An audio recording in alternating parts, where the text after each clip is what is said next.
my god. What a time. Yeah, that's immediately a bad start. This is what happens when I don't plan things out well. Welcome in, everybody. Welcome in, everybody. I hope you're all doing pretty good. It's Mischief Monday again with my special guest here, Rena Aeon.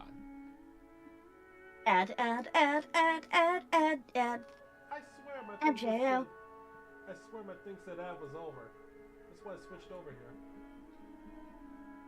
Crazy. Ah, this is some bullshit. That's how things work sometimes, right? You're telling me. It's a YTC. I hope you're doing great. How the surgery go? Hello. Yes. We're so tiny. We are tiny. I could probably try and zoom us in without moving our models. Yeah. Better now? Look at us. Look Hell it. for you. Hey, I mean, it's Rennie. gonna take a second to load the change. Because there's always a delay.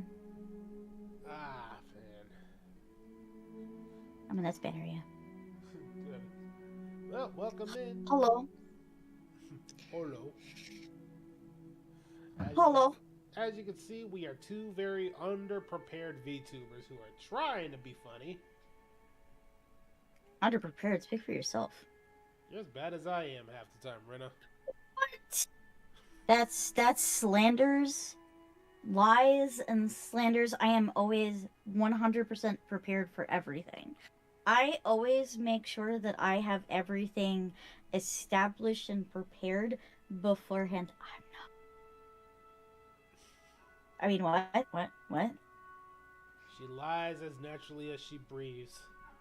No, you're making that up. Surgery went good. The appendix was inflamed, but thankfully it wasn't at the point where they had to keep me in the hospital. So now I got the next 7 days out to relax and get myself back to normal. Okay, number 1, drink plenty of fluids. Number 2, cut back on the sugar because you're Ice cream. Don't listen to her. Cut back on the sugar until you get fully recovered. Ice cream. Listen, I hear a lot of people eat ice cream after they have their appendix removed. And before you ask, no weight limitation was placed on me, which is nuts. That's weird. It's not really about having ice cream to make you feel better. It's about making sure your body gets used to the removal of the appendix. Oh. Okay. Yeah, but I've watched videos. Yeah.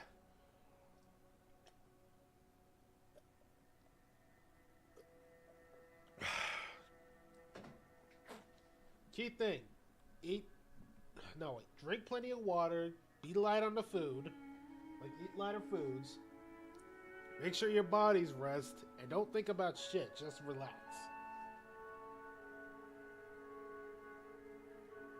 Speaking of which, I finally got you to finally play that game, huh, Rena? What? I'm finally getting you to play that game, huh? I don't know what you're talking about. Metal Gear. That's so weird. Why do you suddenly bring that up? Because I'm gonna have to help you out with that game. What? No, I'm totally the best gamer girl ever. Rena, you couldn't even last 5 minutes in Chain of Memories just because that game system was ass. So that's not on me. That's based off of the... Also, it was more than 5 minutes. I played it for 3 hours and totally just sped run the entire rest of the game. Well, you gotta admit that game was ass. Oh yeah, it's ass. But it's actually the same reason I gave you the original version and not Twin Snakes. Because I know somebody gonna be bringing up, why didn't I give her Twin Snakes? Why didn't I give her the Twin Snakes? Stop slandering her? Never! It's our job to slander her. Slander! I know. Metal Gear Solid, the Twin Snakes. It was a GameCube remake of Metal Gear Solid for the PlayStation 1. Defend my honor. No, not her. Kingdom Hearts. Oh. Okay. Wow. Alright. I do it because I'm trying to keep her head from getting big. But come on, you're not going to defend her? You're one of her fans. Alright, I'm just gonna go see myself out then. My god. Bye. The first 2 games remade for the... No, it's just the first game. They never remade the...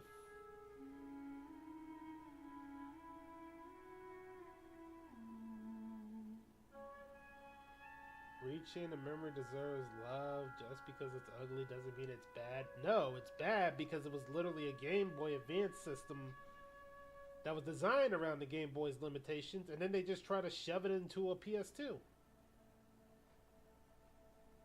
Okay, Rena, get back here. Not until I am defended. My honor needs to be defended. OG canon memory. Yeah, that's because it was designed around that. Verticality was a big issue with Rechain.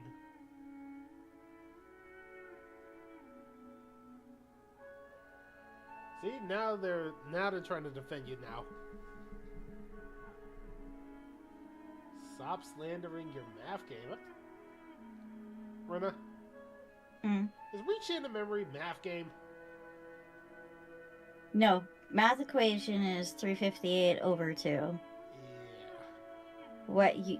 Who is? Nobody's defending my honor here. Why do you lie to me? I'm sorry, Rena. Please come back. You're a star. Okay. Very well. Yeah, give me the top down, not the OG Thank you. third person. There you go. Actually, yeah, Rena, that what YGC does when YGC is talking about Chain of Memory, he does bring up one of the reasons I gave you OG instead of Twin Snakes. So you know how horrendous it was just to target the first boss in Rechain with that system? Yeah, you got PTSD, don't you? I do. That game fucking scarred me. The most recent enemy that I had to fight is also scarring me. Now imagine if it was the complete opposite. Calm is all about slights, which is adding cards together, spam, fatal frame, and easy. Yeah, unfortunately I'm not that quick, and having to move around while also quickly grabbing cards and also defending myself is a little bit too much for my puny girl brain.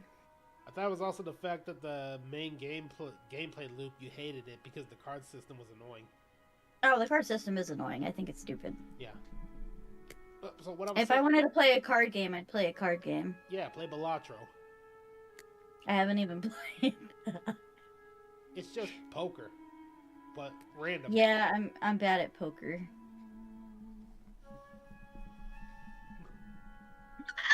Oh my god, this is so cute. What is it? A dog? No, it's an outfit. Ah. Oh, I'm gonna cry. It's so pretty. Gameplay loop is Castle Oblivion. It's meant to be annoying and maze-like.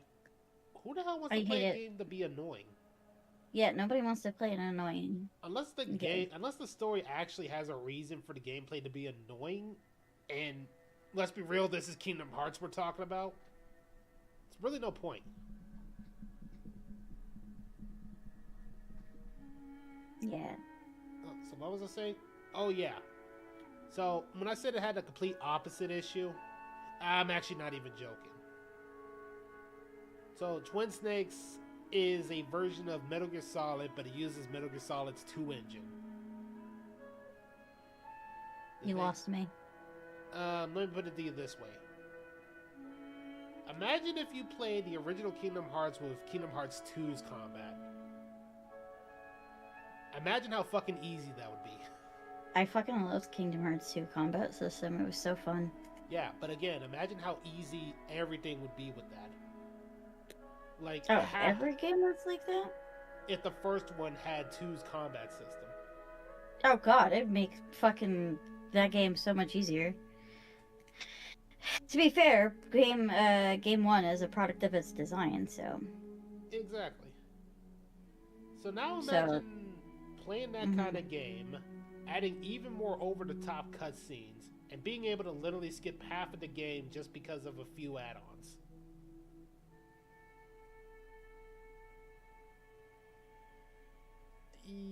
I'll show you one because one of the most prime example everybody used to laugh at is a cutscene really early on you'll run into even on your first stream.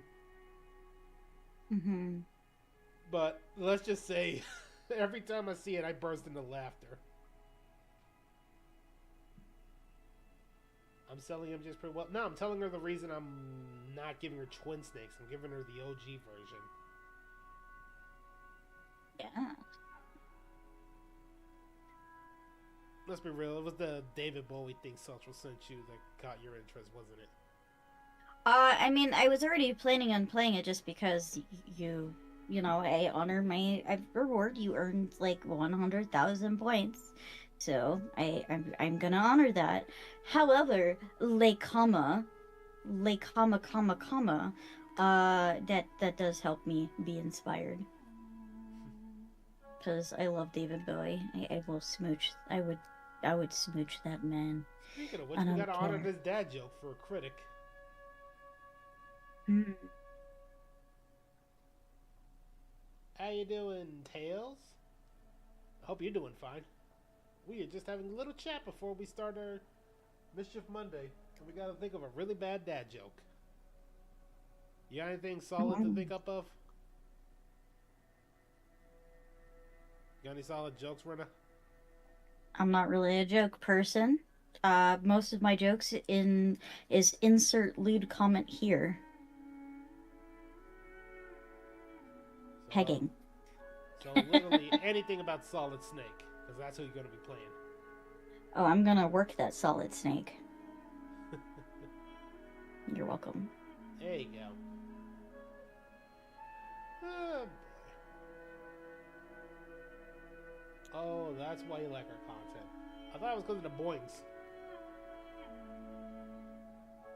Mm-hmm. Would be. Can I say one thing, Rena?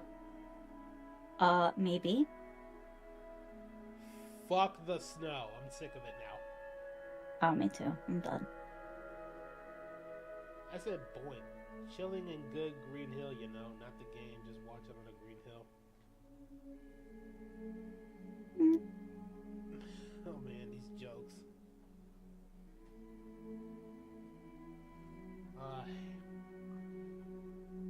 No, but seriously, it was snowing on my way home yesterday in the middle of the night. Not fun.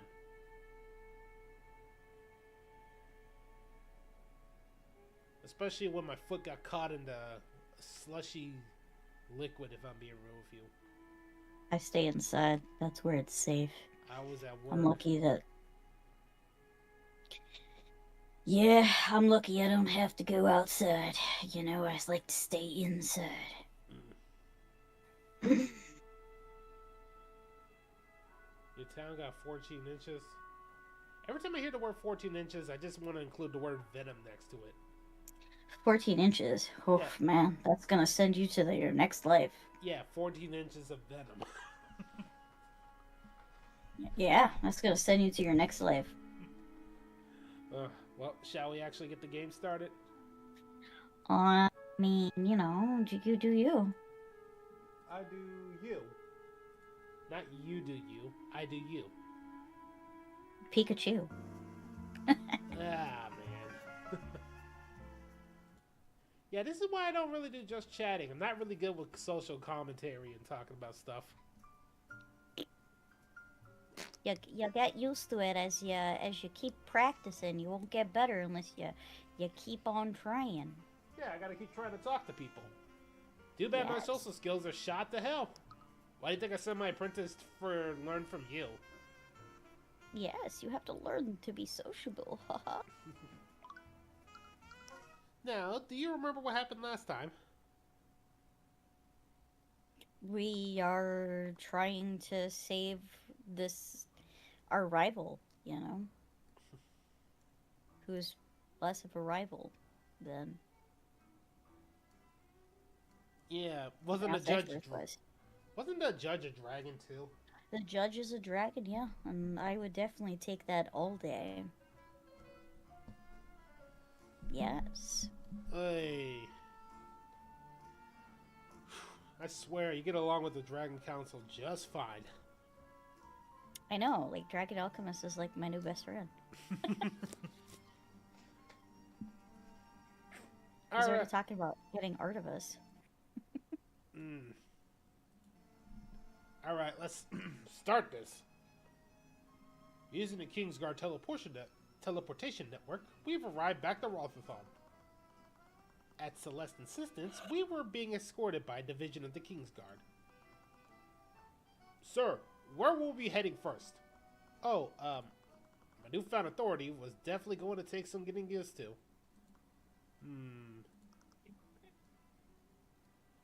What's wrong? There's definitely something I'm fundamentally missing, but what? Just don't put yourself too hard, okay?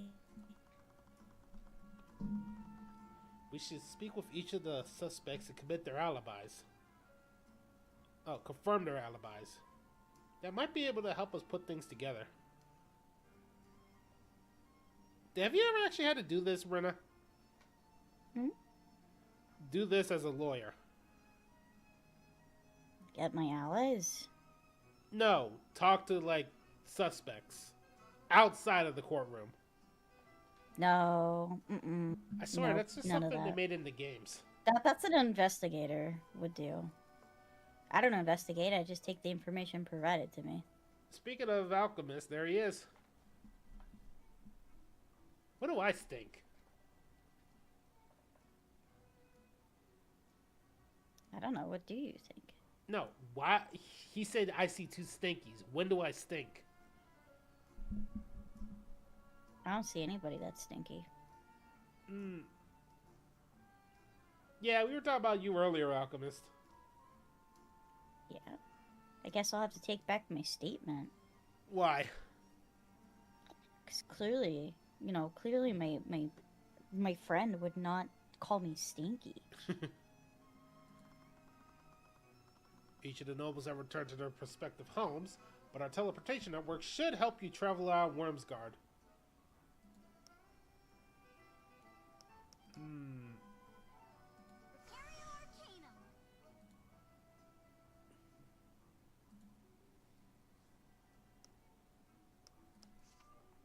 Who should we see first? Well, looks like there's only one option right now, the manor.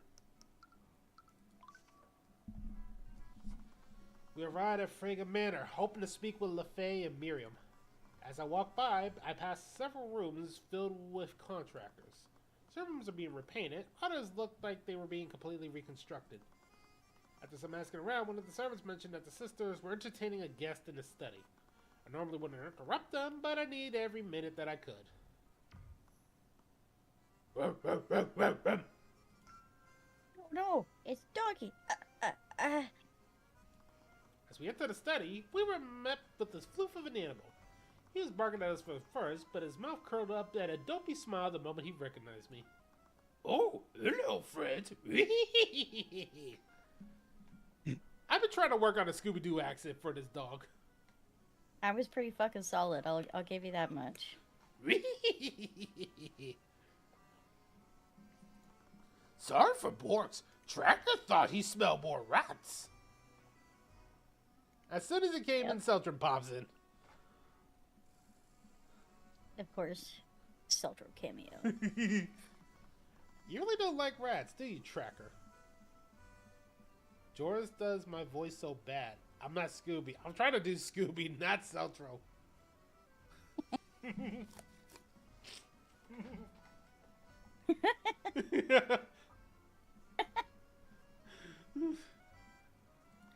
Oh no! Lot more rats have been shown than usual.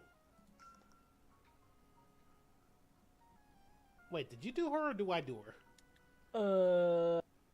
You forgot, didn't you? Oh, who am I kidding? I forgot No, too. I do the snooty white-haired one. I think this one's yours.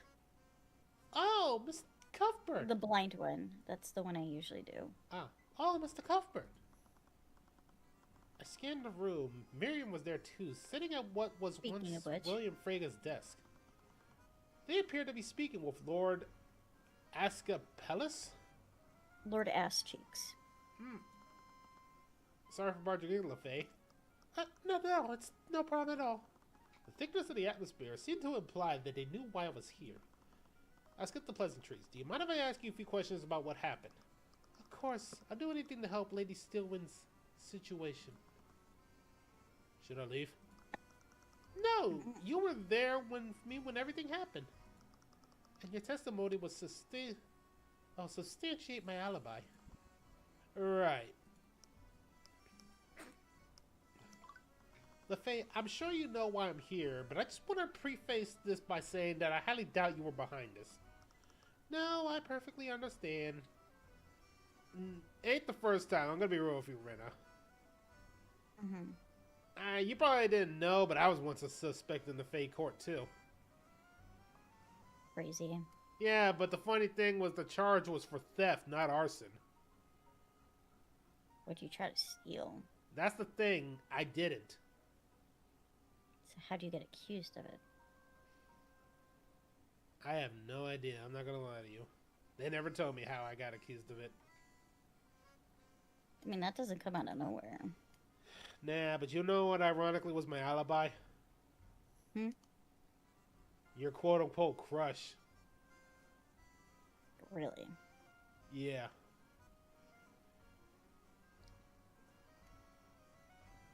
Oh no, Georgie didn't steal this because he was in the middle of acting like an idiot.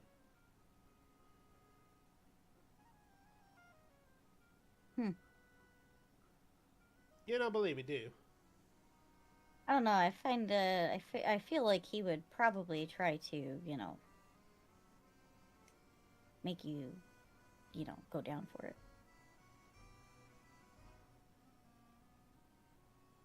Probably would. But seriously, why was it theft and not arson? You'd think that'd be the first one to get me for.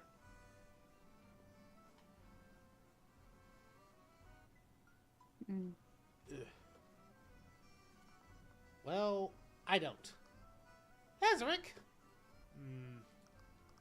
Frankly, I'm at a loss. I have no idea who did this.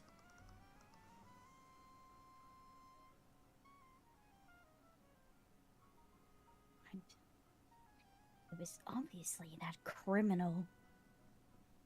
The Eye Taker.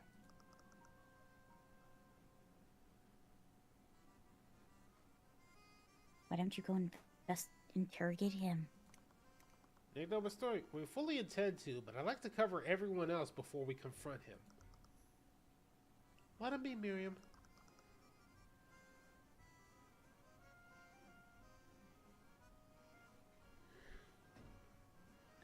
It's his fault that Beatrice is... My sister knew what she was doing when she gave her testimony.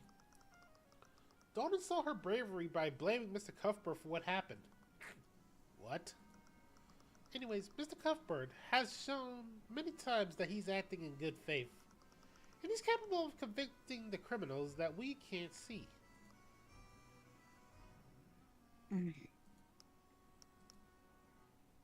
Beatrice. You mentioned Beatrice before. Did something happen? It happened right after she gave her testimony this morning. She fell unconscious shortly after she left the Skid Lord's lair. She hasn't woken up since. Murderer fled afterward. What?!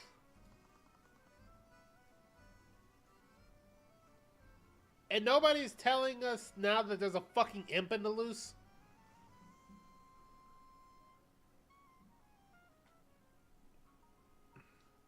It must have been the Empress of Discord. After you manifested Lady Steelwind's blood contract, we all realized why she was acting so strangely. If it weren't for her, I would have never considered trying to issue a divine edict.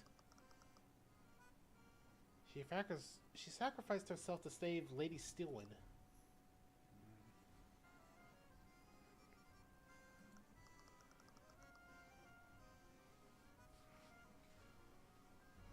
It's seems our esteemed sister put our trust in you, commoner. So we'll do the same. If there's anything we can do to help you, please ask.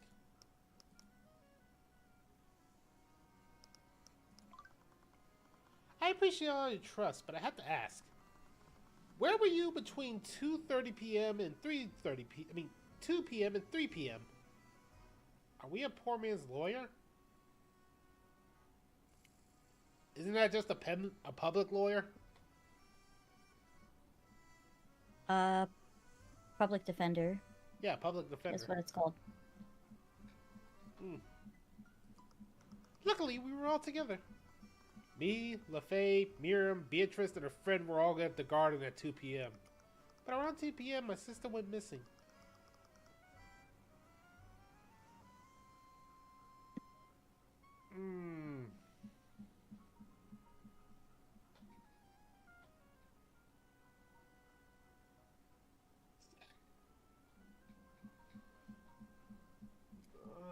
I can't believe we trusted her to take care of our sister.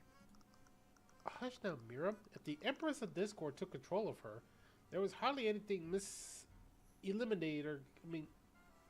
Ilmater could do to stop it. I really do hope she's okay. She went to search for Beatrice, but we haven't seen her since the massacre. You mentioned that you all went to search for her. Did you see anything? No, we were originally planning to search the cathedral grounds. But when we received word of what happened to His Majesty, we decided to head back to the nave.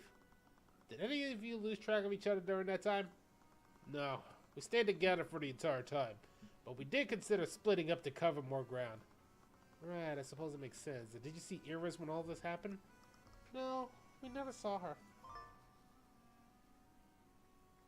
Alright, so first suspect has what? 4 people to alibi? Yep, something like that. She went missing shortly after Beatrice did. That's really suspicious. You don't think... It's definitely possible she was involved in this somehow. Not to mention the Eye Taker is one of our suspects, and she's his daughter. This is what? Beatrice never mentioned it? No, she didn't mention it at all. It sounds like Iris has a lot to answer for. I'll have to find her, though.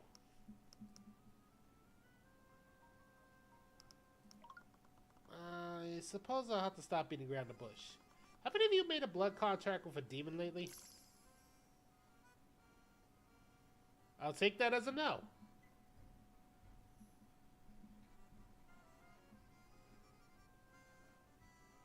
How dare you? No, I understand where he's coming from. Yeah, that's definitely a no. Of course, of everyone present, our sister was the only person with known ties to a demon. If she wants to share the secret of anyone, it would have been with us.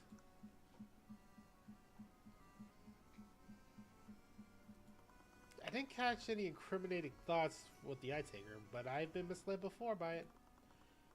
I let out a frustrated sigh. A lack of evidence pointing to this demon was becoming a giant pain. We still have no idea who the patron is. I was actually meaning to ask you about that after the trial. Can't you just use Divine Edict of yours to figure out who the patron is? No, to manifest a blood contract, I need the title of the demon and the name of the human they made a contract with. I understand that, but why not just imply brute force? What? Due to the king's funeral, the King's Guard has a detailed list of everyone who was present during the massacre. Where the patron is, they were working together with the Empress of Discord. They set the trap in the nave, which means they might have been present at the funeral. That must mean they made a blood contract with her, yes? That's right. I could just keep issuing divine edicts until a blood contract appears.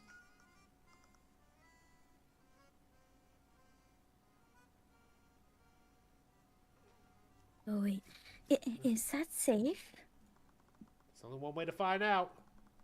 Took my notes and began looking at the list of suspects. I would be at it for a while, so I decided to go in alphabetical order. It's definitely not Alric. He's just a kid. We already know about Arya. Clear my throat. Empress of Discord, wherever you may hide. Release that guards and manifest the Blood contract of Aster Wivengard. You don't think it's the prince, do you? I don't know. That seems weird. Rena? You're being possessed? No, I don't think so. What's wrong? My breath feels like the fire inside my lungs. It felt like someone had thrown hot oil into my skin. The magic inside me felt like acid inside my body. I could only writhe on the floor. I heard the sound of someone screaming, only realizing it was my own voice crying out in agony.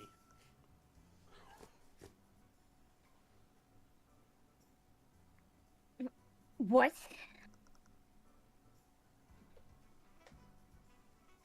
What's happening to him? Larzik, your magic! Right!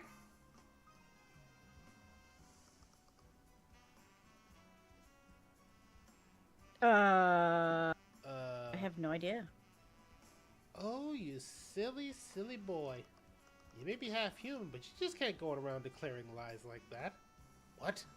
I was really looking forward to bringing you to the end of this. I haven't even started to have my fun yet with you. Who are you? Actually, I suppose that contract still is in effect. I guess my hands are tied. I'll save you just this once. The fuck? Man.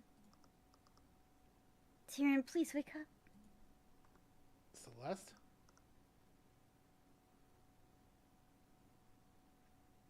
You're okay? I certainly don't feel okay. Every part of me ached. My skin felt like it was being poked with pins and needles. I felt soreness as I tried to stand up. Are you okay, friend? Tracker nestled his head into my lap. The feeling of petting a white cloud definitely helped. What happened? You died. What? I never brought anyone back from something like that. That was my strongest spell, too. You have no idea how lucky you are. Thank you, Lord Awesome. How do you fucking pronounce that name?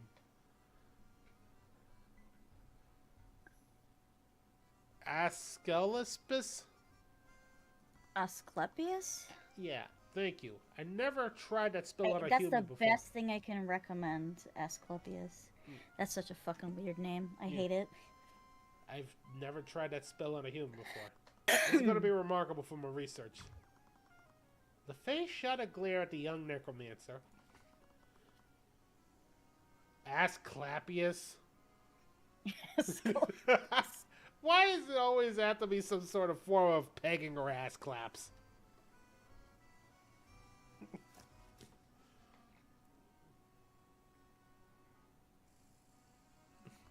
Eventually, he's just sat down on the opposite corner of the room.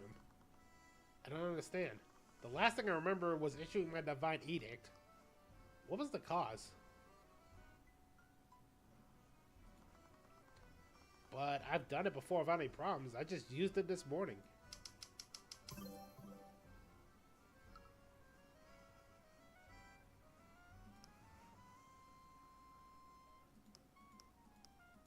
What if it's Iris?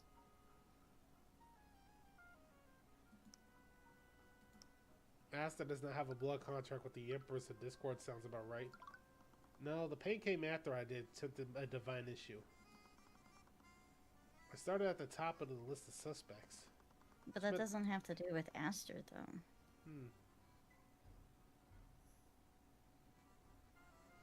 Which meant that I tried to manifest.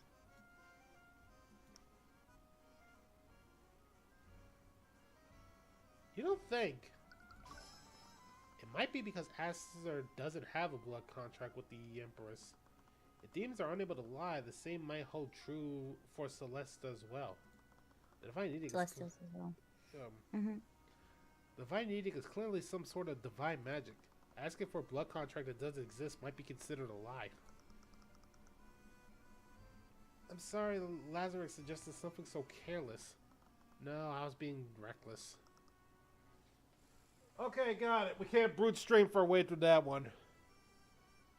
Yep, don't do it. See, Aster's not involved because he doesn't have a blood contract. So he can't be involved. Alright. That'd be really weird. I'd also feel like that'd come up so far out of left field, though. Like, Aster's been so fucking nice to us this entire game, and he's been, like, super fucking supportive of our skills and stuff as a lawyer. I thought it was because... He's been our fanboy. Yeah. I thought it was either because he was a fanboy or trying to get in Steelwind's pants. I mean, he's already guaranteed to get in her pants. Yeah. But, like, dude is, like, obsessed with us. There's no way he's working against us. There's no indication of that. So that suggestion that you made earlier that it's like, oh, like, Aster's got to get involved. There's no way. Yeah, you're probably right. Like, am I crazy that, like, there's just nothing... Like, nothing would make sense? Yeah, but let's be real. We played a bunch of games where things went out of left field that don't make any sense. So I don't know. This is the type of game that I feel like things would have to line up and make sense. Alright. I could be completely wrong, but, like... First off, it's not secret, Celtro. We've all seen it.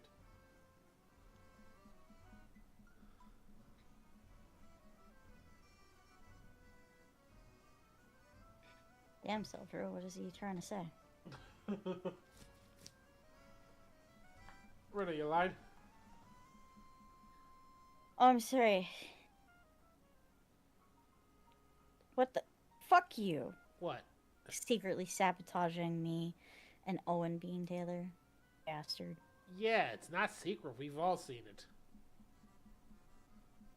No! Bastard! Please be more careful. You seriously haven't seen it? No. What are you talking about? That's crazy.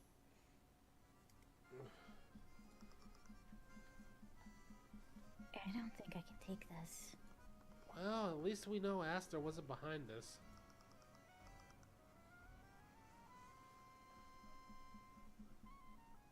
He was trapped in a force cage. It obviously wasn't him. See?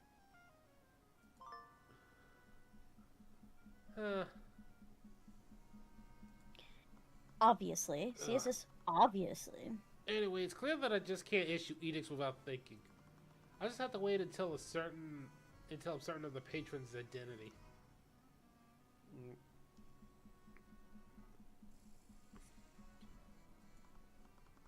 Anyways, it looked like I found everything I could here.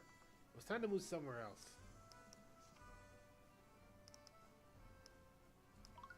Time to go to the nave. Oh, Mr. Cuthbert. As we went to the nave, we spotted Aster, Alric, and Lucio gathered near the altar. Lucio was standing still, staring blankly at the empty benches which would have normally hosted hundreds of attendants. Prince Alric was sitting on a bench, swaying his legs back and forth while he stared at the ground. Aster seemed to be putting on a brave face. His face lit up as soon as we entered the nave. He waved us over, but his eyes widened when he saw me. Are you okay? Your face looks pale.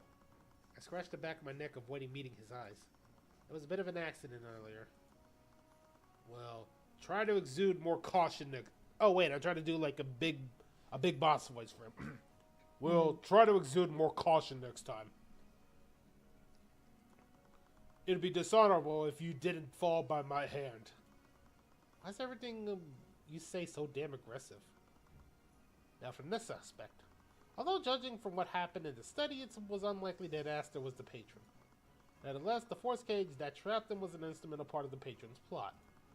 Maybe he saw something that might point to who set the glyph of contingency.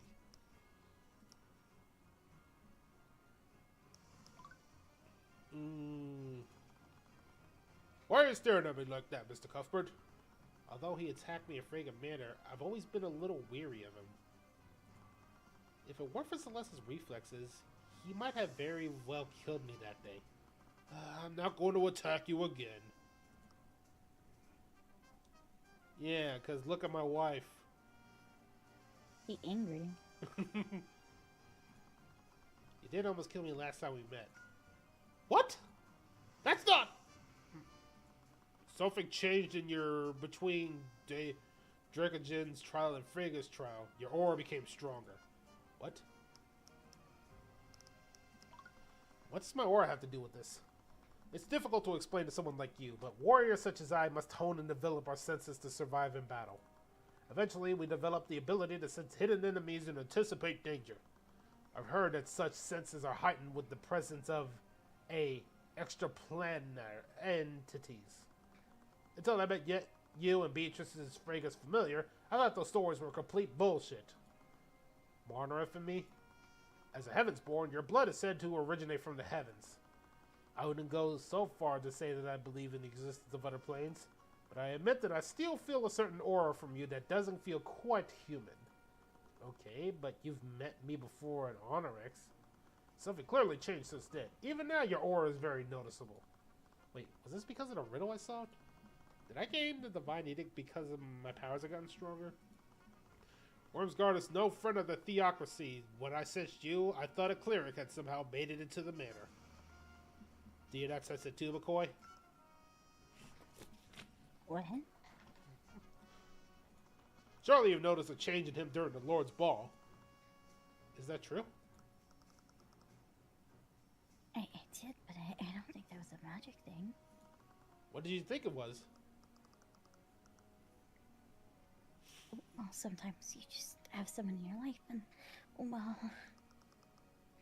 you start looking at them differently. Oh.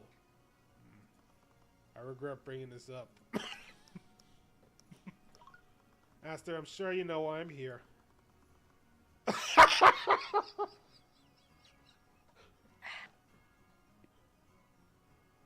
See, this kid cannot be fucking involved. Okay. There's no fucking way. Come on, like, this proves it, right? Okay. I'm still a little weird. I'm still gonna be a little weary, because I always learn keep an eye on everybody. But come on, that face. But it's his face that gets me. He's like excited for being a suspect. Why would he want that? I don't know. I'm sorry, bro is too fucking dumb for his own good. I love him, but he's so dumb. He's a himbo. That's why you love him. He's a royal himbo. I don't know, man. Okay, let me try and do his voice. It's because of... I'll try to do the excited voice, but come on. The face is killing me. Okay, let me try. It's because I get the... Give me a second. I need some water.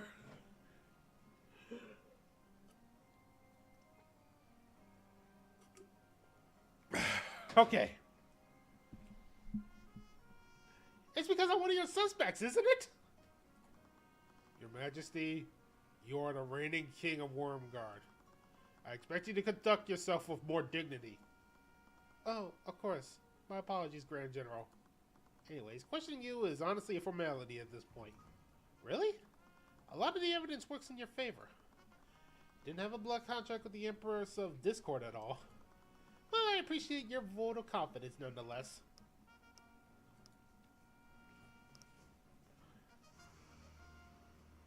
He could be pretending to be dumb. Wait, Saltro, you pretend? I don't know about that. Ugh.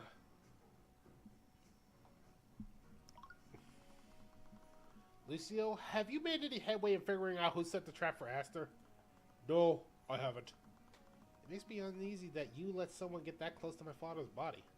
I can't begin to apologize for my men's incompetence. If there's any more... Yeah.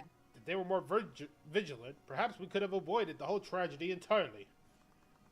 So your men were guarding the late king's coffin? Yes, there wasn't a single moment where his body was left unguarded. We found traces of illusion magic at the location of the force cage. Although we're still not sure about who could have set the trap. There were also members of the Kingsguard that cast both force cage and glyph of contingency. Many of them fell comatose during the massacre. Do you think my men are that weak, Your Majesty? I think anyone can be made weak when pushed far enough. I think there's also a thing called sleep magic. Let's be real, magic can be bullshit. And we're both magic users, so we know it can be bullshit. Oh, 100%. Yeah. I mean, Rena, you got the most bullshit magic there is. Bullshit? Excuse me? I don't mean in that insulting bullshit way. I mean in the most overpowered bullshit way. I mean, listen, okay? Alright? Time is one of the most difficult to control magic that exists. It's also the most overpowered. Let's be real. It can be, I suppose, if you know how to use it properly. Boobs are overpowered? I don't know, let me check. Yeah, they're definitely powerful. Magic is the most bullshit magic there is. What? I don't know. Regardless, we have no way of telling who may have been guarding the coffin when the trap was set. That means we have no way of telling when the glyph of contingency was set. I was actually being asked about that. Couldn't we wait for the 48 hours to elapse? If we make notes of the exact time the traces of avocation disappear, we could work backwards to discern the exact time the trap was set. Well, normally we could. When the spell activated, I unfortunately panicked and cast a firebolt to destroy it. Of course, it didn't even put a dent in the force cage. Because of that, he left traces of avocation at the exact location of the cliff of contingency. I can't discern which traces were left by the patron's glyph of contingency or His Majesty's firebolt. Terribly sorry about that.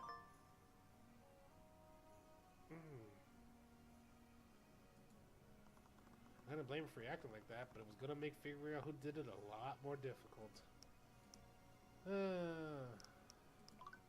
Have either of you spoken to Arya since the trial? We have. I think she's doing the best she can. She's quite the resilient girl. No thanks to you. What? She's only in the situation because of you. Lucille, that's not... Me? You're the one who's heartlessly prosecuting her. She's far too weak for this. If that's what you truly think of her, you're grossly misunderstanding the kind of person she is. She'll defend the role you try to force onto her. She defied the role you try to force onto her, and she instead dedicated herself to fixing our broken kingdom. Ever since it started, all you've done is assault her. You know nothing about her. She's always carved her own path and pursued her own justice. Her own path? She's only became a prosecutor because of His Majesty. What are you talking about? She became a prosecutor to fix our corrupt justice system from the inside. And who do you think put that ideas into her mind? If she wanted to fix our justice system, she could have easily done it by slowly weakening the House Sybil's influence. But she knew about your strange idolization of Ruby Tamora. And she knew how closely you followed each and every one of her cases. She thought if she became like your idol and defeated her, you might finally notice her. That's ridiculous. Notice me, senpai. Why would she even care if I notice her? Even now you're blind to that! Okay, this guy's a dumbass. So dumb. I'm telling you, he can't possibly have orchestrated anything. He's so fucking dumb. I'm pretty sure she fucking gets weak in the knees whenever she fucking sees him. I'm pretty sure this isn't him talking like a general. This is just his dad mode activating. And you just can't... And he probably just can't tell either. Yeah. When you were engaged to Lady Frigga, you flaunted your relationship in front of her with no regard to her feelings. Every time you visited her, she spent the entire night silently crying for herself. Oh no, poor daddy! That was the first time I've ever seen him that angry. What? I am his fucking opponent and he's not that angry to me. No, he's Rena, like, you make my baby girl cry, I'm gonna crush you. I'm not gonna lie, I'm kind of scared right now, because I've worked with orcs. You know I've worked with orcs before, right? Yeah. I have never seen an orc as angry as this guy. He is so pissed. Yeah. How dare you insult my little girl?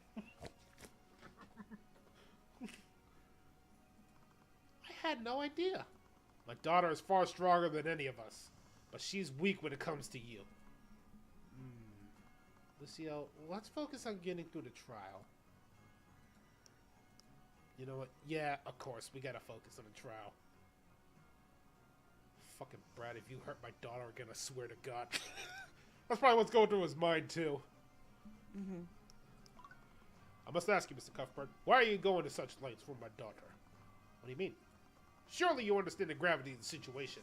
By taking part in the trial, you risk drawing the ire of both the nobility and whoever this Empress of Discord is. What are you planning? Lucio, I'm not an agent of the theocracy. Please, do you honestly expect me to believe that you're doing this out of the goodness of your heart? Well, Scale Lord, you actually are doing it for that reason. No. Saltro, you're a grown-ass dog. Go get your own milk. Drink your own dog milk. Gross.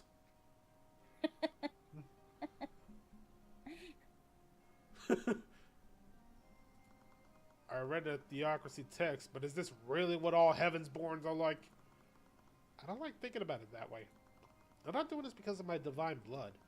I am mad at prosecutors still win a lie, and I know what it's like to feel hopeless. I won't let her story end like this. I wouldn't throw around such a promise so loosely.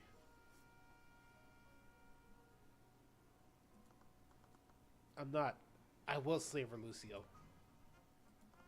Damn it all, judging from the spell compendium I had, neither Arya nor Beatrice could have set the trap. If the patron was a mage, it was likely that they were the one who set the glyph of contingency. But it was out of options, and there was only one more person I could talk to. Oh boy. Oh boy, this is complicated now. We're gonna have to talk to that guy. Yep. We made our way back to the alleyway that Tamora brought us a month ago. The alley was quiet, but wasn't sure if I could trust that. We got looks of people living in the buildings nearby. They shut the windows the moment they saw us. I hope I hadn't raised any alarms. It'd be too conspicuous to bring the Kingsguard with us, so let's actually plan the entire operation. They would walk through the streets and quickly storm the building the moment trouble arose. Get Celeste an enchanted runestone to hold and channel her magic into. If she ever stopped focusing her magic, it would send a signal to the Kingsguard to storm the building.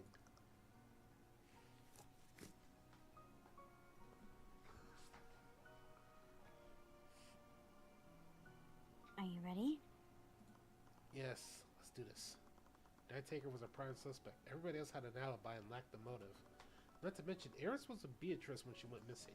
I don't want to suspect her, but her father was a criminal, and she still hadn't turned up since the massacre. Alright, on 3. 1, 2. Oh, that's you. 2. 3. 3. What? There's no one here. I kicked one of the nearby tables in frustration. Several books fell to the floor. Of course he wasn't here. I betrayed him after being brought to his hideout. Took a closer look at the desk he was sitting at during a previous visit. There was a thick layer of dust on it. He must have moved his operation the day I convicted Beatrice.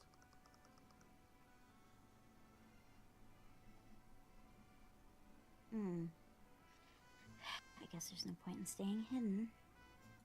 So let's toss away the Kingsguard runestone. A few seconds later, I heard the footsteps of soldiers rushing towards our location. Freeze in the name of Wormguard! He had them frozen. They saw the empty room. Be careful, sir. I believe they magically disguised themselves as furniture. No. No. I got a mimic on my team. It's possible. Still sounds dumb as fuck, though. They're not here, you idiot. Let out a frustrated breath as I took a seat on the chair nearby. It launched a cloud of dust into the air. He was the last piece we needed. None of the other suspects had the means or the motives to do this. He's probably long gone by now. It's over.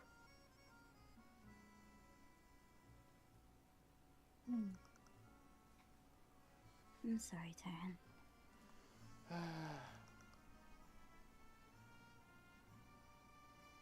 But you did everything you could, didn't you? What do we do now? There has to be someone who knows where he is. Thought came to my mind, but I didn't like it. There is one person who might know where he is. What do you... Wait, you don't mean... At this point, it's the only option we have. Are you sure? You two aren't exactly... I know, but I can't let my personal feelings get in the way of saving Arya. I was looking forward to this, but at the same time, I was. It didn't matter. I had a job to do. The client came first. She was the one who taught me that. This is going to be painful. Yep. You arrived at the office of Tamora Law Firm. Arya had told us that she was still practicing. It's located in the lower district. It honestly seemed kind of out of place here from how pristine and clean it looked. Looks like this belonged to the upper district where the nobles and the merchants lived. But Tamora needed her office to be close to her clients. They needed to know that they had a place to turn where the kingdom turned their back on them.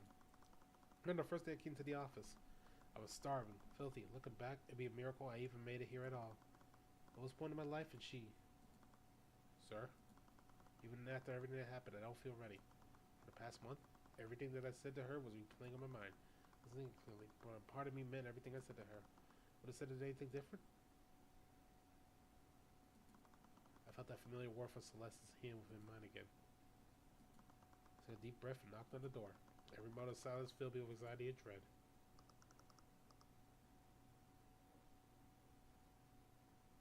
I don't know who you think you are, but we...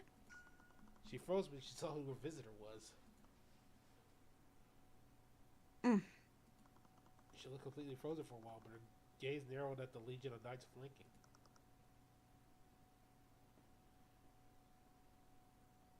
Am I under arrest? No, of course not. I drew a sharp breath and just exhaled. Can we come in? Yes, of course. I took a seat inside her office, staying silent as I looked around. It hadn't changed at all. Even though they were my escorts, the knights felt like they were looming over the two of us. Hey Celeste, could you take the knights outside and do a perimeter on the building? What? But,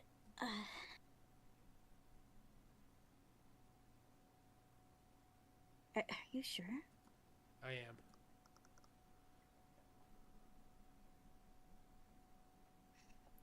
But what if something happens? Celeste, we're in a populated building in the capital city, Wormsguard. I think I'll be fine.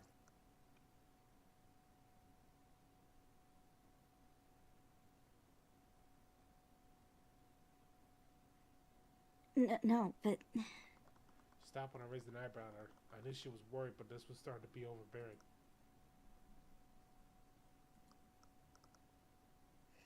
Sorry, you're right.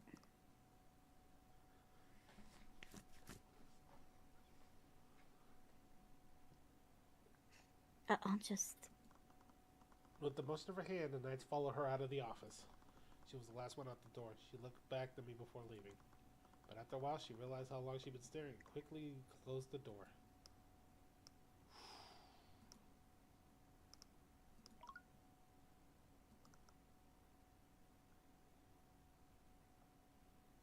Is McCoy okay?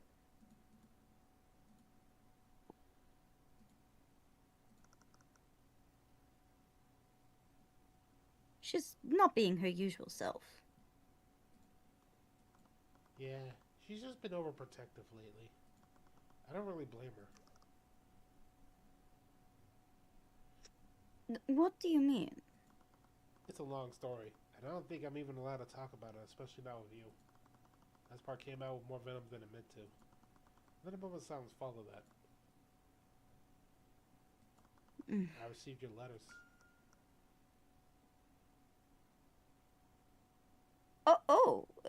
Did you? I haven't gotten the chance to read them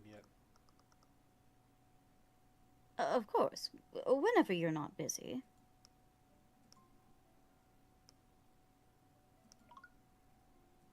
Miss Tamora, I trusted you.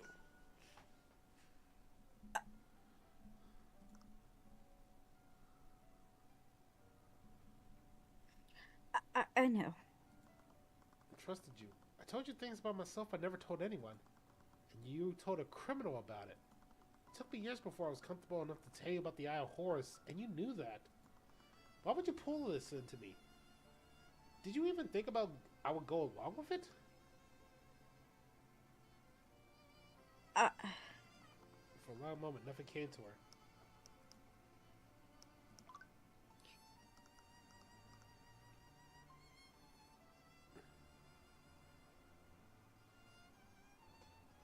I had a son once. Before you, I mean. What?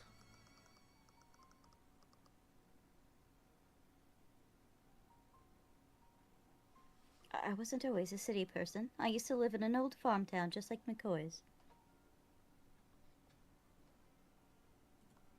Wait, you lived in a village like that?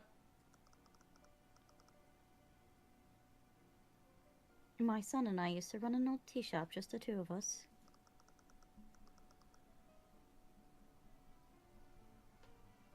It's almost an alien now that I think about it, but I was really happy back then.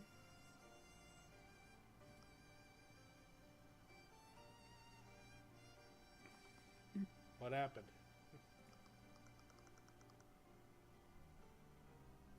One night, the ruling lord had a little too much to drink at the local tavern.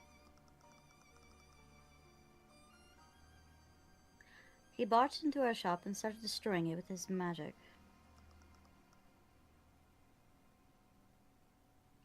My son tried to stop him, but...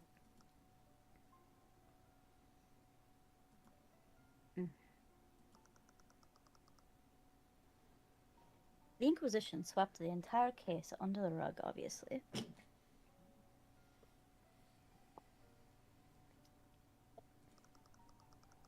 They said that Lord Randall felt threatened and acted in self-defense. Her fist clenched and shuddered at the thought. Even now, it looked like her rage would boil over at any moment. What was your son's name? It was Ryan. Oh.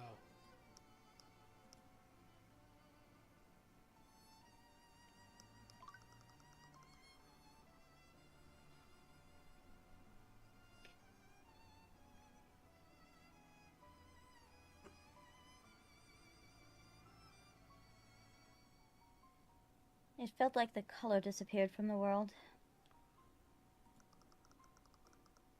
How could I find beauty in a world where my son could die so pointlessly?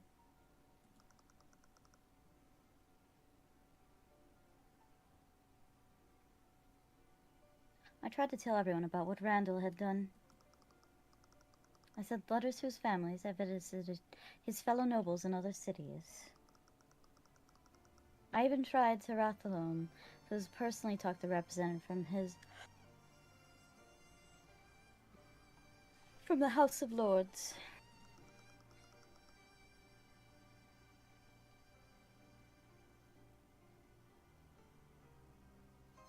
That's what the retainer from House Sybil came in contact with me. I thought this was that.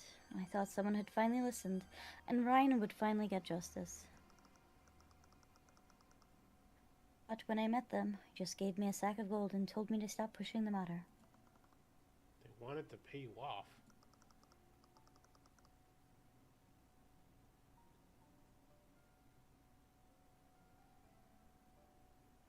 Do you know what the worst part was? That retainer was just looking out for me.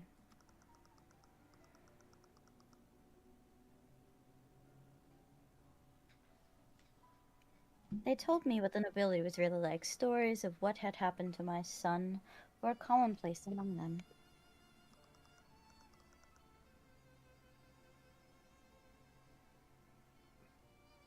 No one ever spoke about it, but there was a silent understanding.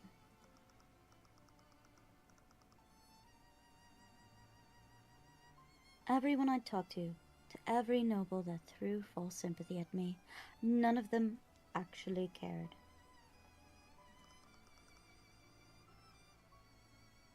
They thought that they could pay me to let it go.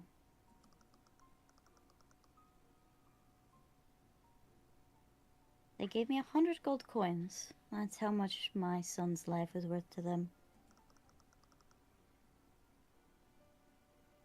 I decided I would take justice into my own hands. Wait, you didn't...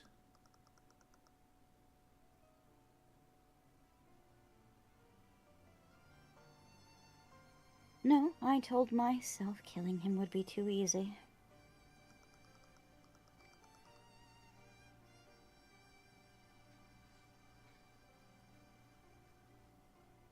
I broke into Lord Randall's manor. I found every incriminating document I could find.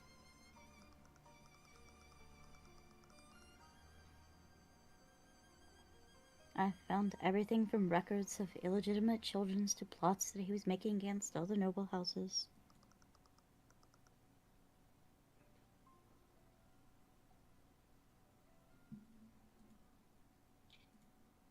I released everything to the public. It absolutely ruined him.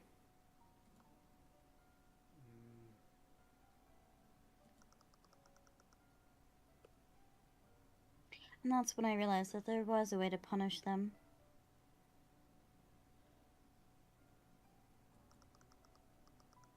I didn't have to harm or kill anyone. I just had to beat them at their own game.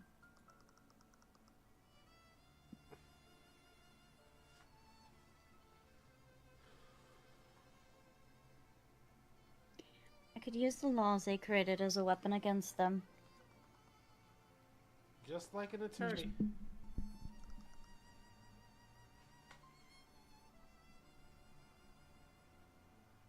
Just like an attorney.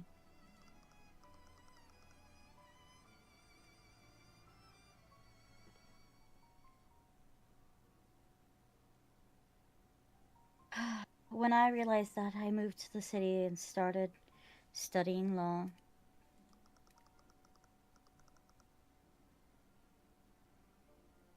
I read every book there was to read about avant-garde laws and learned how to work the system.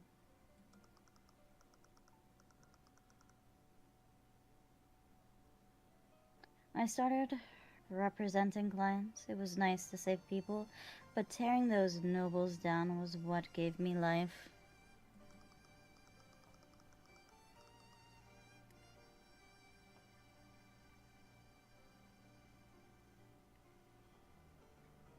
I was on a warpath. It was acquitting more commoners than any other attorney in Wivengard. I felt invincible.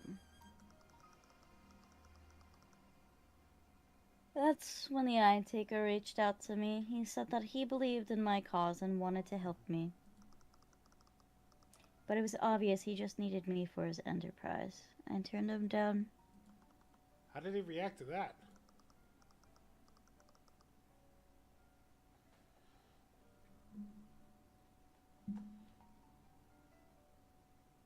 He didn't do anything. He wasn't even angry. He just told me the offer would stay open.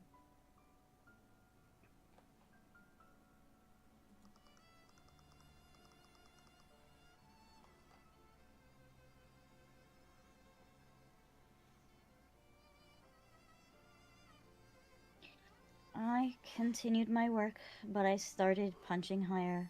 The nobles got smarter and more influential.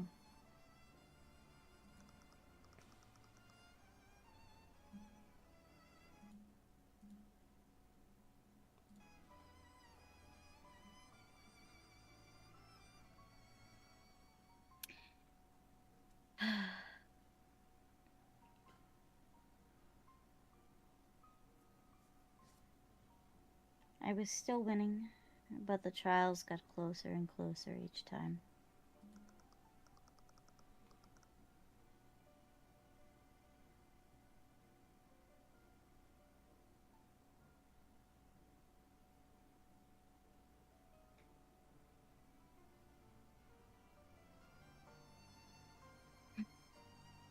I don't care, though. I thought that no matter what happened, justice was on my side.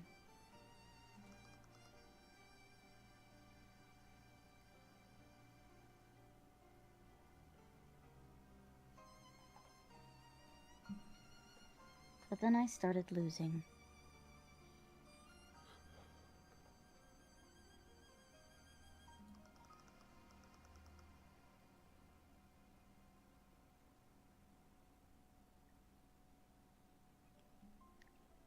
I thought it was prior, par for the course. I told myself I couldn't save everyone.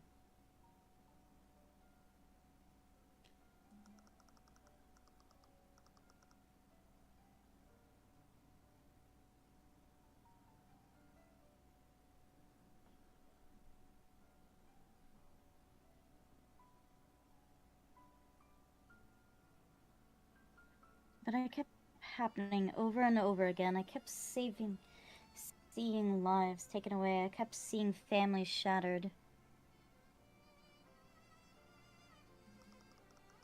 I remember each and every one of their names and faces. I attended their executions because I was powerless to do anything else.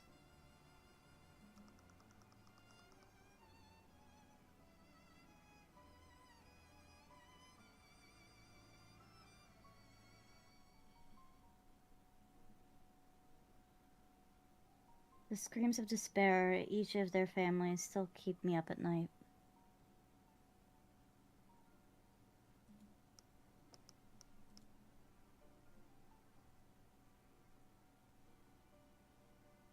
You okay?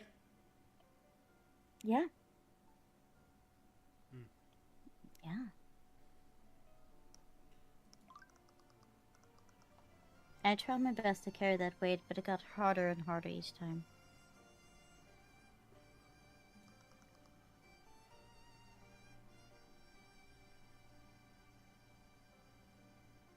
And then Frey's trial happened.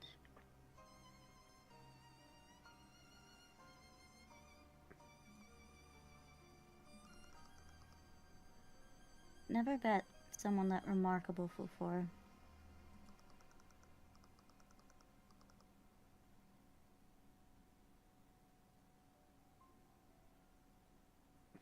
She had this way of lifting your spirits. It didn't matter how much of burden it was like magic. Yeah, I remember.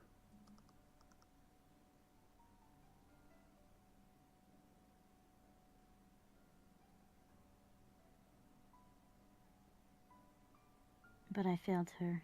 I failed you. I never once blamed you for what happened.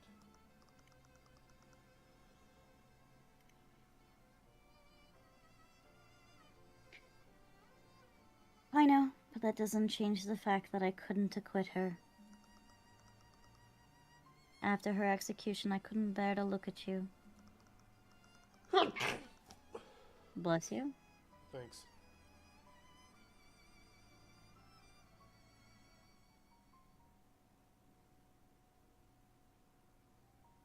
A child was broken, forever shattered because I had too much pride to take help from a criminal.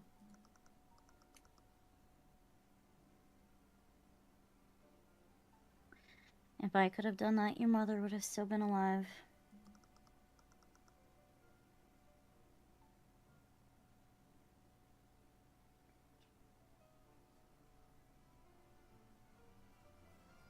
I ran away from Oronex. I wanted to forget about you.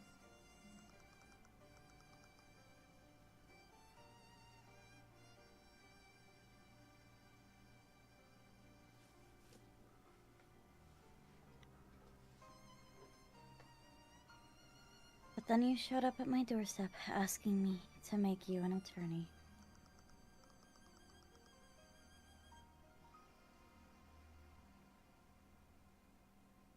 I felt so alone and helpless. I wanted someone, anyone, to carry this burden with me.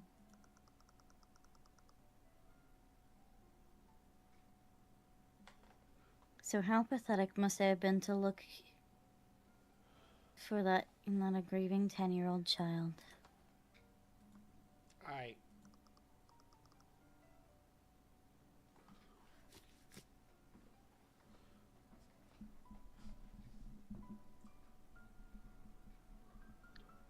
When I looked at you, all I wanted to see was myself.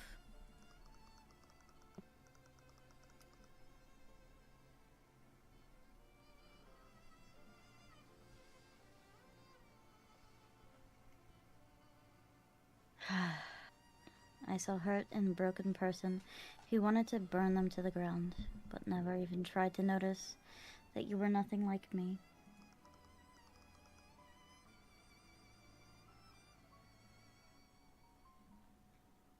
You cared about people, and you cared about saving clients.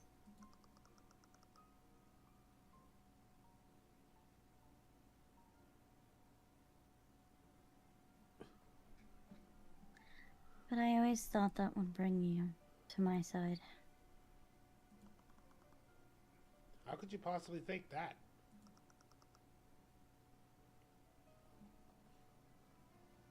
Because I thought you'd start losing too.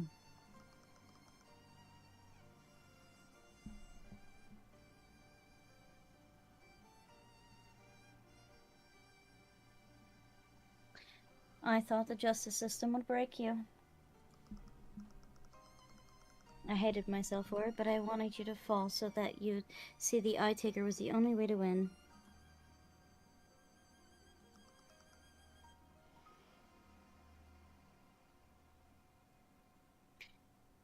Maybe you were right about me. Maybe I was just using you. I forced you to dedicate your life to my dream.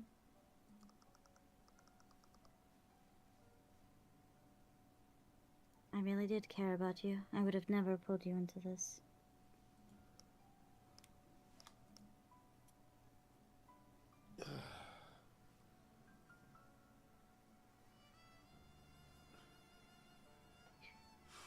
Ooh. Very, very heavy stuff. Yeah, not to mention you're doing all the voice acting.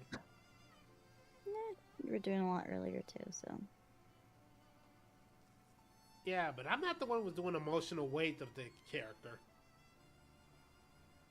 You know, it is how it is. Ugh. I've been thinking a lot about what happened. Yeah. I imagine what it'd be like to have a helpless child showed up on your doorstep like that. You were living your own life and fighting your own demons. I just thrust myself into it. I didn't give you much of a choice, did I?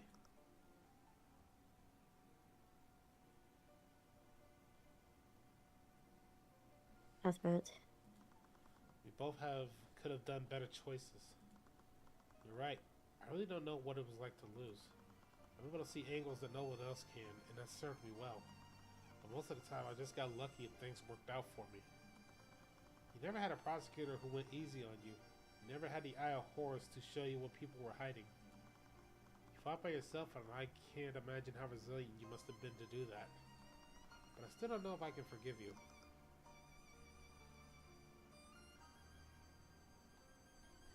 I don't blame you. But I want to try. Somewhere, I still want you to be in my life. Even if we don't always see eye to eye, the years I spent with you were just as precious as the time I have with my mother.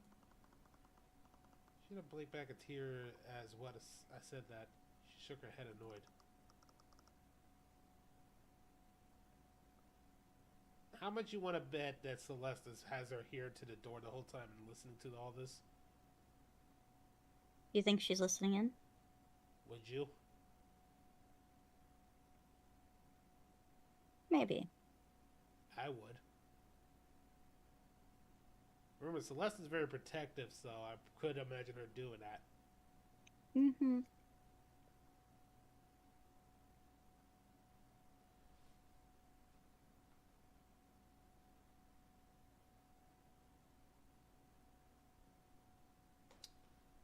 You lied? Yes. Damn it, Tyrion. Why did you have to go and say that? It's Tamora.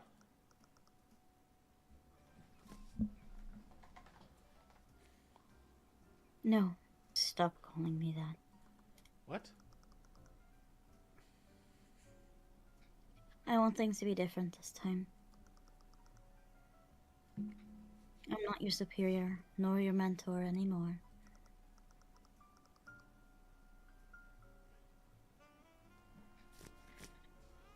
We're equals now. You don't answer to me. They'll call me by my first name. Oh. Okay, Ruby. I think I feel strange after all these years. And now we gotta ruin the moment.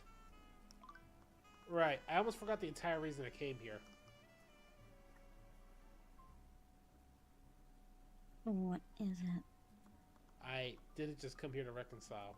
I actually need your help with something. Okay. I need you to help me speak to the eye taker. And Tyron. I know, considering the circumstances, it probably would have strained your partnership with him even more.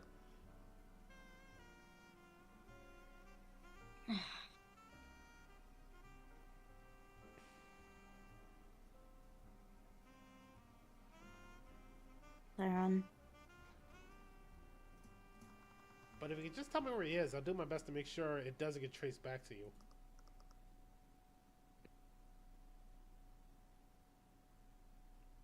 What? Tyron, the eye taker. The eye taker is dead. What?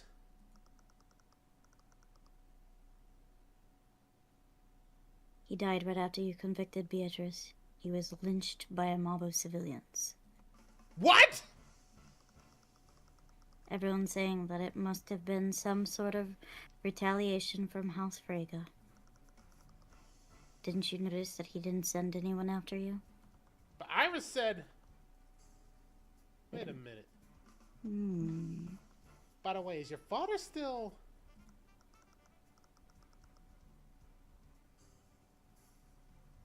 What? Oh.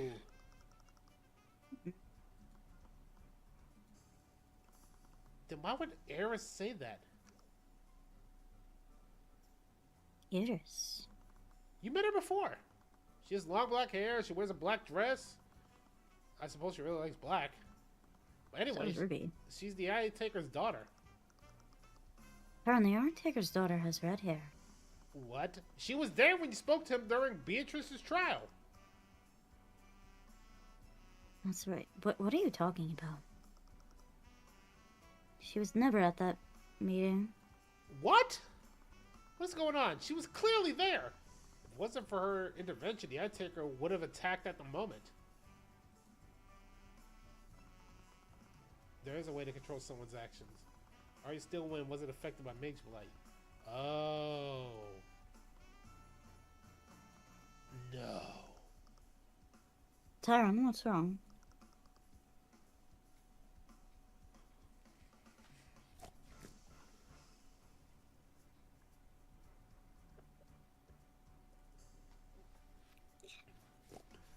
Why are you looking at me like that?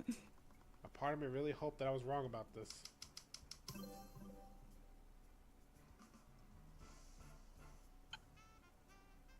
Uh-oh. SpaghettiOs.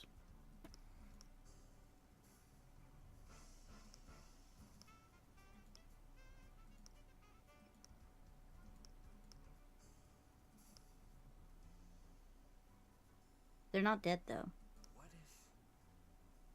You don't think... Oh, no. No way. That's the only explanation I can think of. But why? Memories seemed intact except for memories of Iris. Since her disappearance, I suspect that she may have been involved in this. Not only was she at the scene of the crime, but she went missing at the same time as Beatrice did. I never thought to ask one question.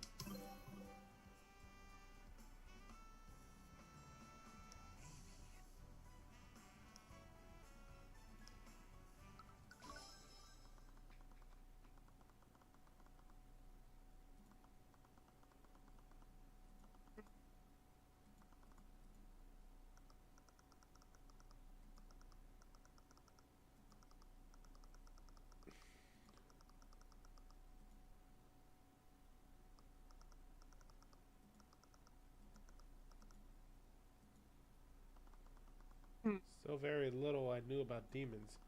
So who was to say that one couldn't take the appearance of a human? It was long shot, but there was one way to find out for sure. I'm probably about to get myself killed for doing this. Rena? Yes. So that, get ready. Tyron, talk to me. What's wrong?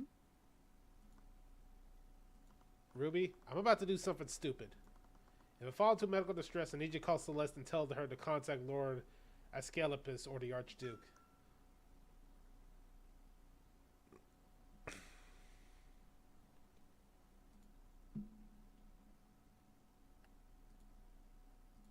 What? There was no way.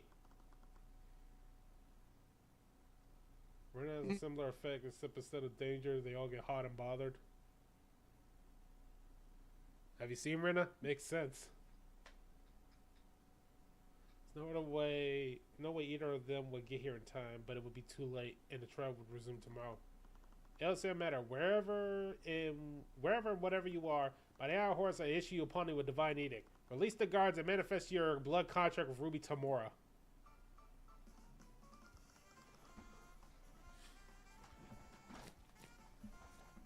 Oh, you finally figured it out, my dearest Tyrion. The entire time I've been chasing you. You have. It's been so entertaining watching you scramble around. You've been making contract with people across Wormguard. You took control of Maria and Beatrice. But why? Why would you want to do any of this? Oh, I can't possibly reveal all my secrets. Not the time, Celtro!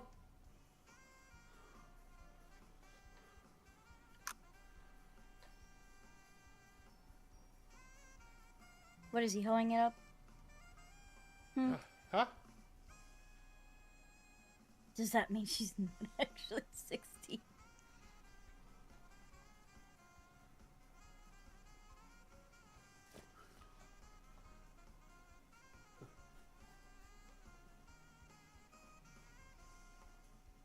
Thanks for the subscription, MDM Diana. Fine.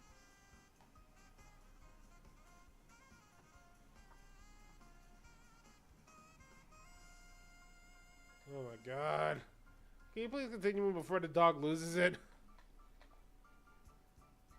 He's losing his mind. Ancient evil booty. Oh boy, isn't this the proper stage to have our final battle? But I suppose you've come this far, so how about I give you a little gift? Upon deciding this, grants the Empress of discards access to her members at any time the Empress may view any and all of Tamora's memory. In addition to that, this can change or alter her members whenever she wishes.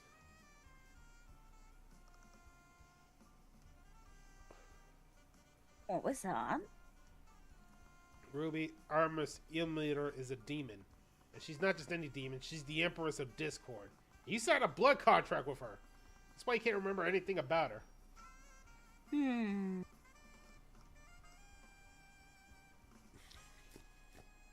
Tyrion, I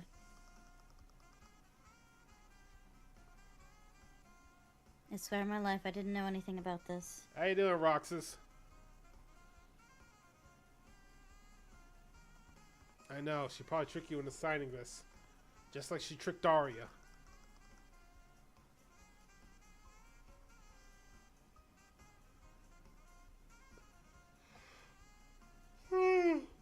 What does Prosecutor Seal wouldn't have to do with this? Come on, you two.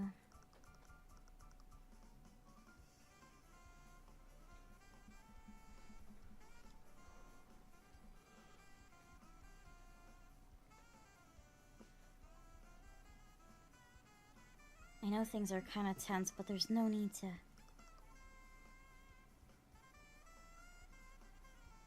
What are you holding? Is that a blood contract? Celeste, Eris is the Empress of Discord.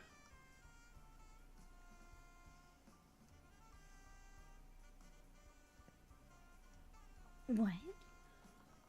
It was her the entire time. She tricked Daria into signing a blood contract, and she used her and Beatrice to orchestrate the entire massacre. What?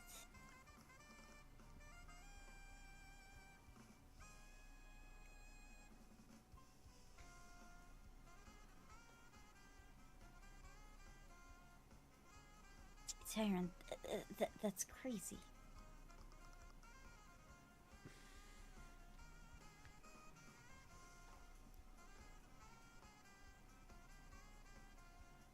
understand that right. I know I was scared of her that one time, but how could Iris be a demon? She looks nothing like Marinette. I know how believable it is, but I used my divine edict with her name. That wouldn't have worked unless she was a demon.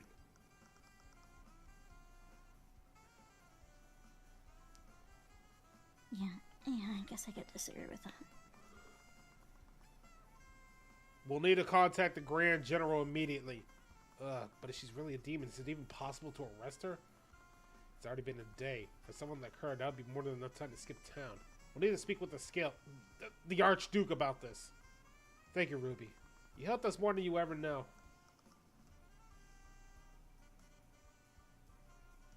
Yeah, of course. So let's meet up with everyone. We'll need to discuss our next course of action.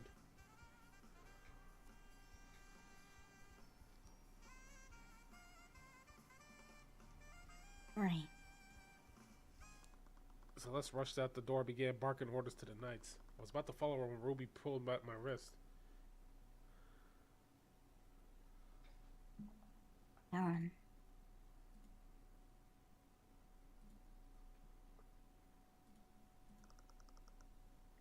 Have you been using the Eye of Horus lately?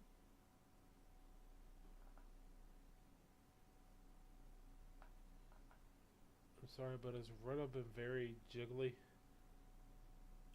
That's normal. I think it's because you're moving a little bit more on this than normal. Or maybe it's because I'm kind of stiff compared to you, so... I mean, yeah, I guess comparison-wise. Yeah? I can't say much about what I'm doing right now, but I'm in the middle of a case.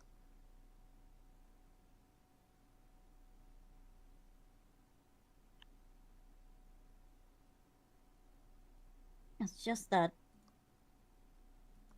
What's wrong?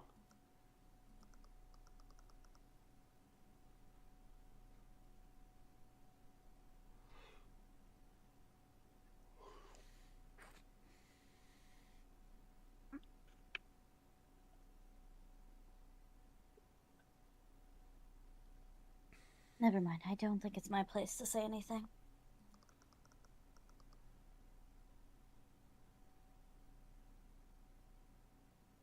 It's not as if my ability anyway, it's probably nothing. Okay.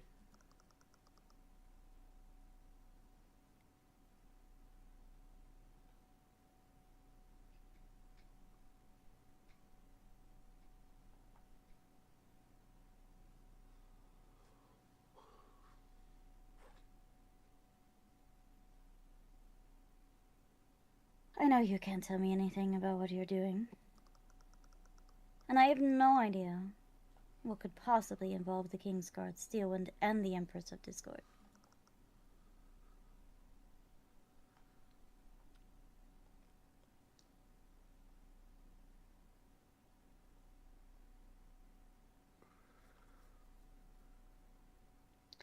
Just stay safe, okay?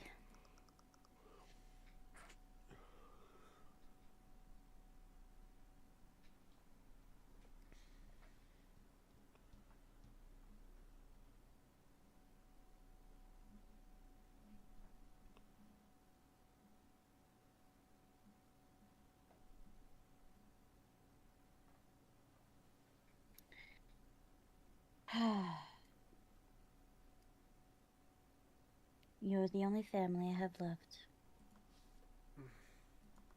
I will. I promise.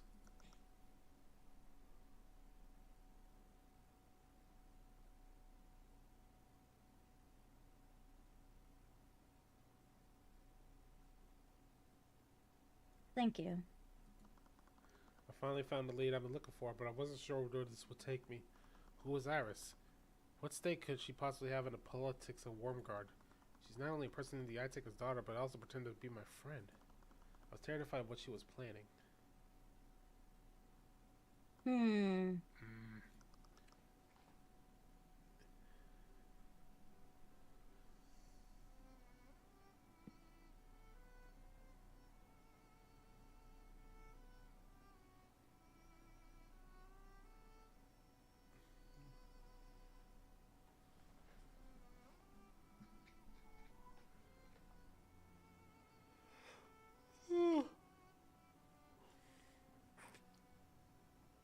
Getting eepy?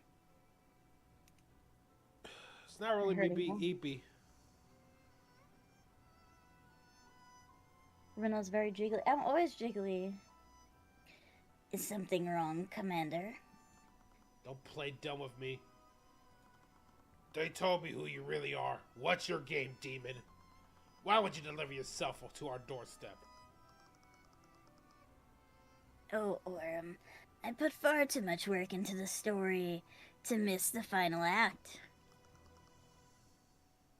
I can't wait to see how this ends. You killed 3 nobles and enslaved an innocent girl. Is this all some kind of game to you?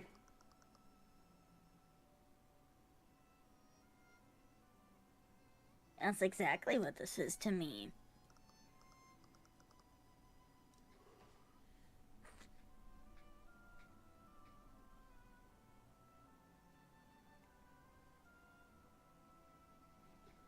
I'll admit, looking back, it does look a little bit derivative.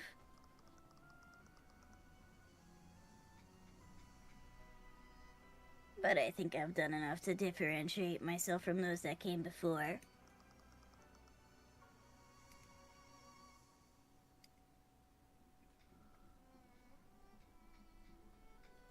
I even made myself to go with everything the second time. You're insane! That took you long enough to notice.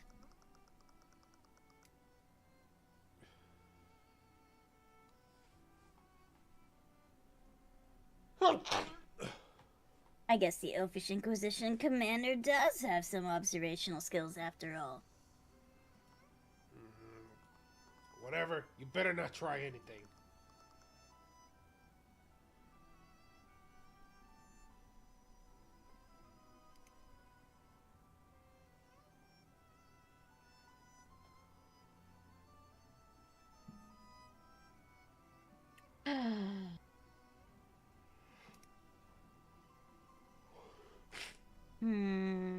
Yes. You know I can't lie, so I'll reassure you.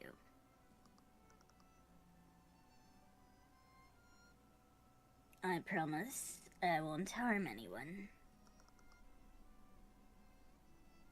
While I'm in this prison.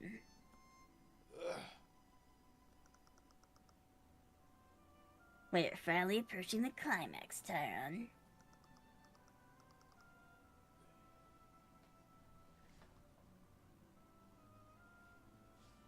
No more deductions, no more talking, no more god-awful teasing.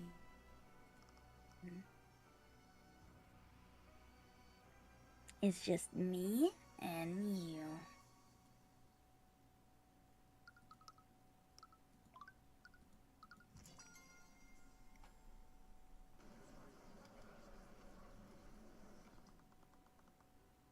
I finally brought the Empress of Discord onto the stand. Even with the ancient dragon looming behind her, she wore the same slightly amused expression she always had. Now that I've thought about it, I could never really glean that much emotion from her. What really lay behind those vacant eyes of hers? Now that I know the truth, it felt as if I was looking at a doll being puppeted around.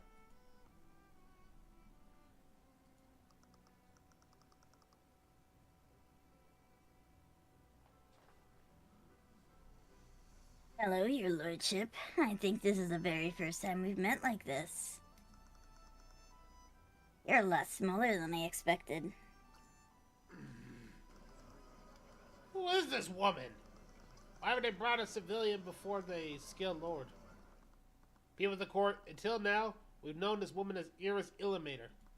And ever since the massacre, we've been trying to determine who orchestrated this. We only know that Arya still went inside a blood contract with the Empress of Discord. We still know very little about this demon. We don't even fully understand who they are, but we know the truth now. People of the Wormguard nobility, the woman and the witness isn't a civilian. She is the demon known as the Empress of Discord. Her form is that of a human. Using this disguise, she's entered the Grand Cathedral, posing as Beatrice Frega's guide. She then aided the patron by using Beatrice Frega to help Arya steal, win, and massacre members of the nobility. Objection! Why are you continuing with this? She's already admitted to taking part in the massacre. Let's force her to tell us who the patron is and be done with it.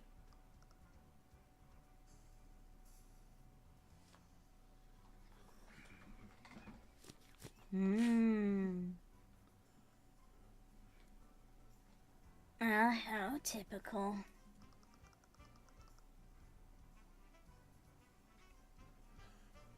The Grand General thinks that he could solve all his problems with violence.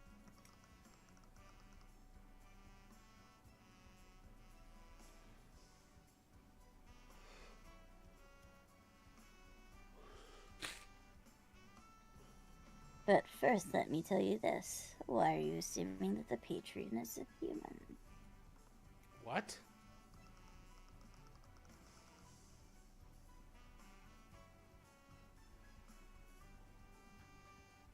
In Arya's contract, it says that the patron is the individual who gives the contract to her.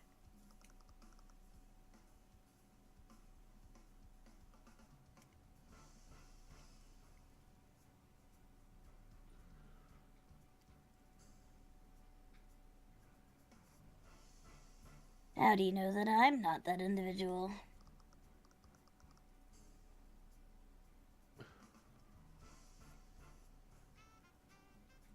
Oh, shit. If that's what you're saying is true, that makes this a simple matter. We simply need to execute you for your crimes against the kingdom.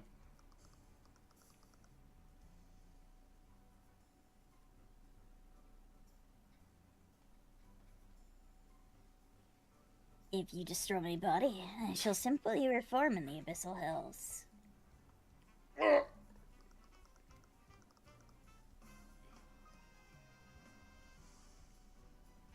You're always trying to protect her, Lucio, but all you ever do is hurt her. Everything's about duty with you.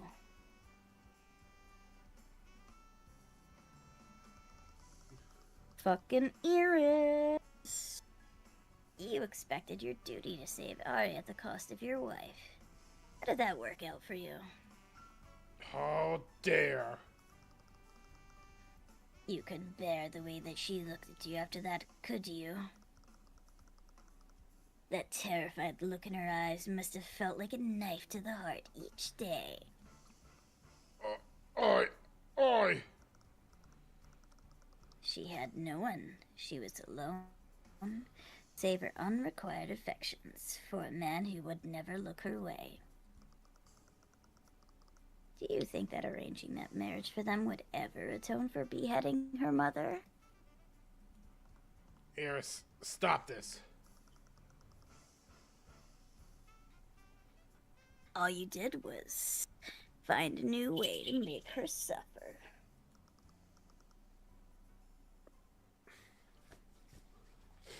But I commend you. You did it. You make a great demon.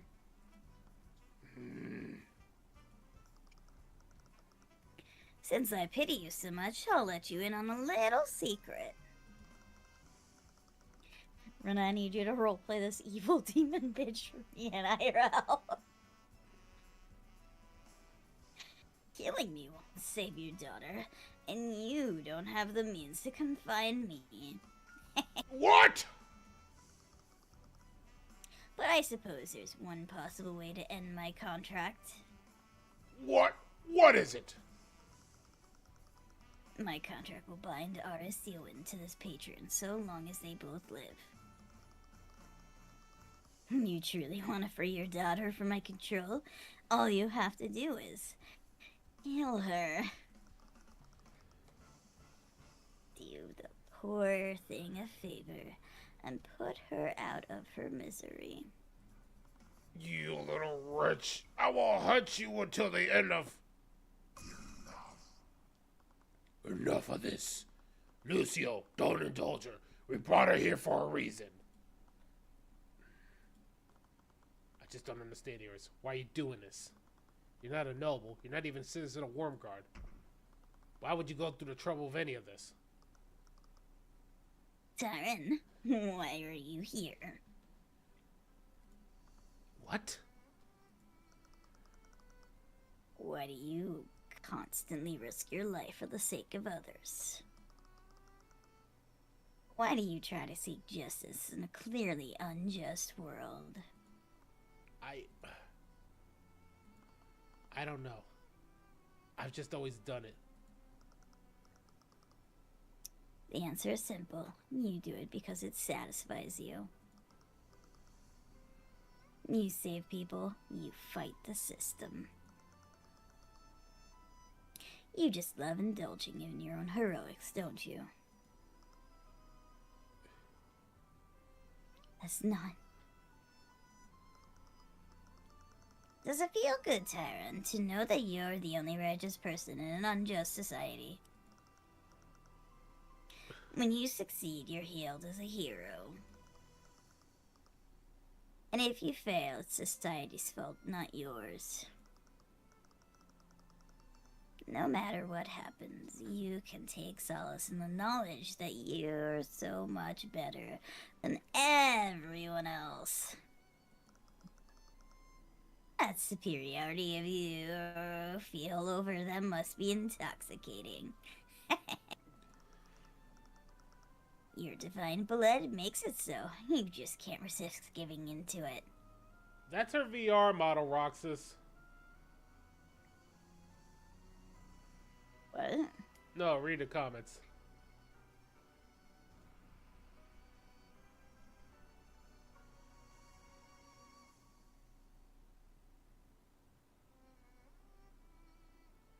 Yeah, no, that's my VR model. My VR model has jiggle physics now.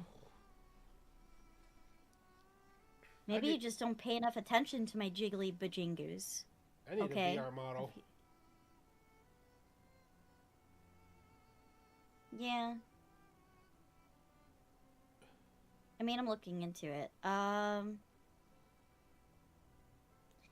looking into like a professional one in the future. Oh yeah, after this I need to go to VR chat and claim my daily. Ah yes, for fishing. You want to get that capybara, don't you? Yeah.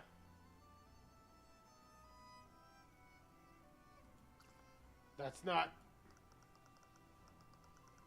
Just as your divine blood compels you to do good, my hellish blood compels me to do the opposite. Stare at her tits.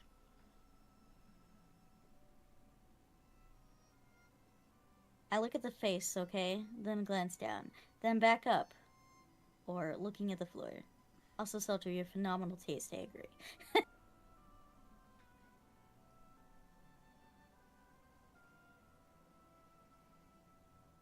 As a side note, my rigging for my boobs in this outfit is slightly different than the rigging in my other outfits. Ah.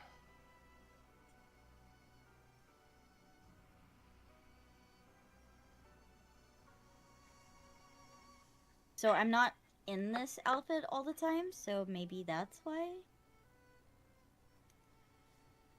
But it's always been like that. I just can't help but take every opportunity to make each and every one of your faces contort in agony and despair. So you're just a monster, through and through.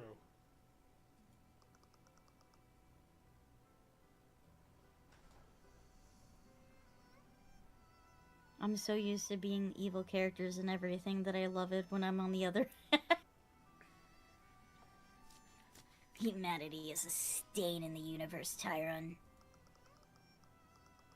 They're worthless parasites who steal, maim, and kill just to get what they want. That's all they are, and I despise those who pretend that they're anything different. I truly pity if that's all you see in this.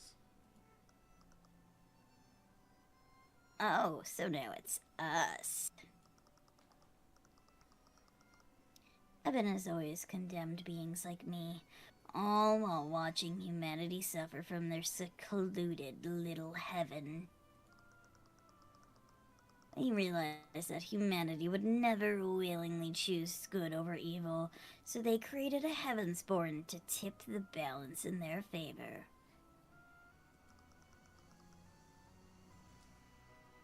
It's so self-gratifying that it makes me want to puke. That's what the Heavensborn are? It is, and I've made it my eternal mission to break them and send them back to their creators in pieces. I throw them into the deepest pit of despair before extinguishing their lives. There's been no greater joy in my eternal life. It's a lot of work to get you right where I need you, Tyrion. No. Are you saying... You asked me why I did this, didn't you? My actions that day were for you, my dearest Tyrion. So I could see the despair on your face when you realized the truth. Tyrion. No.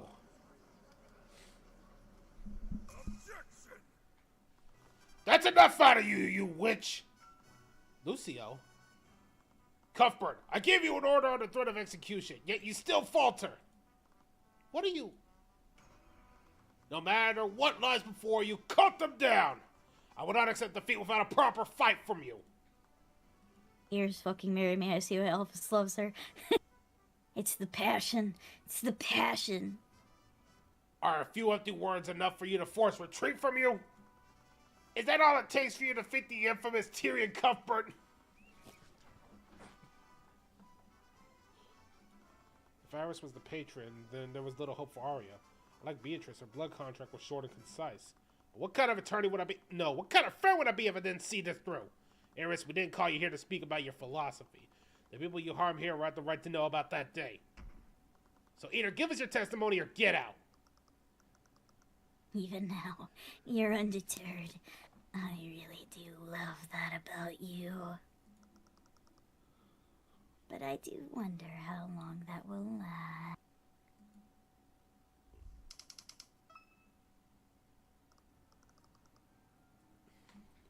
That's true. I was the only one who masterminded this. I knew about the king's funeral at the Grand Cathedral, so I forced Beatrice Frege to allow me to accompany her. When I was there, I used my contracts with Beatrice Frege and Arya Steelwind to compel them to act against their will. And through the actions of Beatrice Frege and Arya Steelwind, I facilitated the deaths of Lloyd von Sanctus, Coraline Sybil, and Garrick Pierce. The only motivation for my actions that day was to harm Tyrion Cuthbert's friends and make him suffer. And before you ask, aside from my thralls, I was acting alone that day. I don't follow direct or indirect orders from anyone.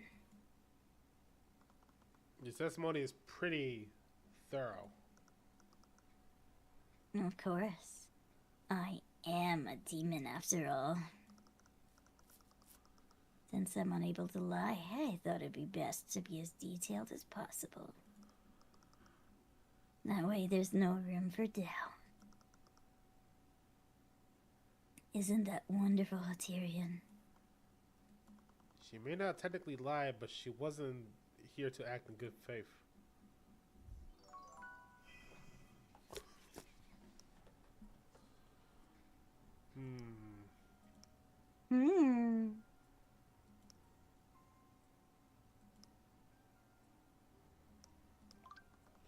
Why are you using their full names? You know I can't lie, so I thought I'd give you something. For example, I could have easily referred to another Steelwind or another Frigga that I've enthralled. That list is very long, you know.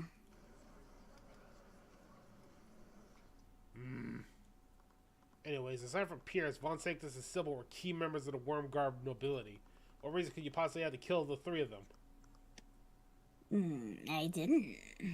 What? I didn't have a reason to kill them. I just happened to facilitate their deaths. No, but you specifically went after them. I did, but I didn't have any particular reason to do so. But that doesn't make any sense. I suppose it doesn't. Anyways, would you like me to add that to my testimony? You what? It would help you, wouldn't it? Yes, I suppose. You're so dumb. I was wondering why he listed them out. The fact that she said those are not the only Steelwinds and Freygas I have contracted caught my attention. It's true. She specified that. So far, there's only 2 Steelwinds that are alive, as far as you know, right? Yeah. Arya and Lucio. So, does she have a contract with fucking Lucio, or did she have a contract with the wife who's dead now?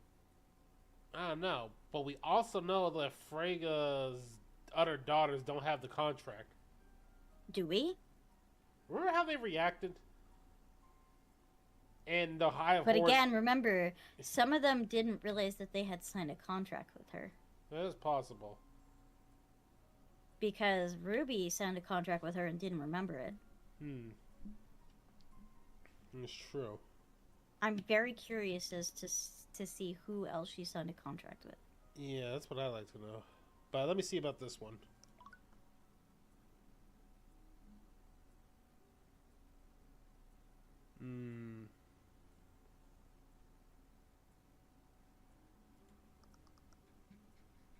There's something wrong, Tyrion. Went to all this trouble to get your attention. The least you could do is appreciate it. Objection!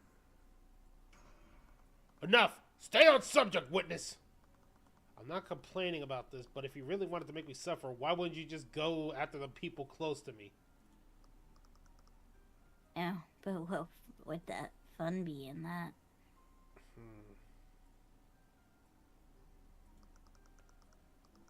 Killing people, such an easy task to accomplish. Even a child could do it.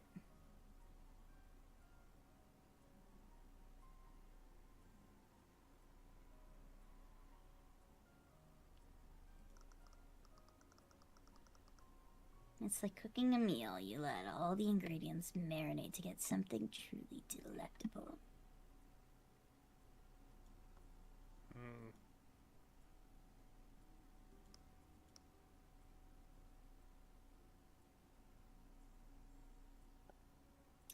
Did she add specifically that she has other contracts in? No, but she added that I just needed Ari to kill my victims as quickly and efficiently as possible.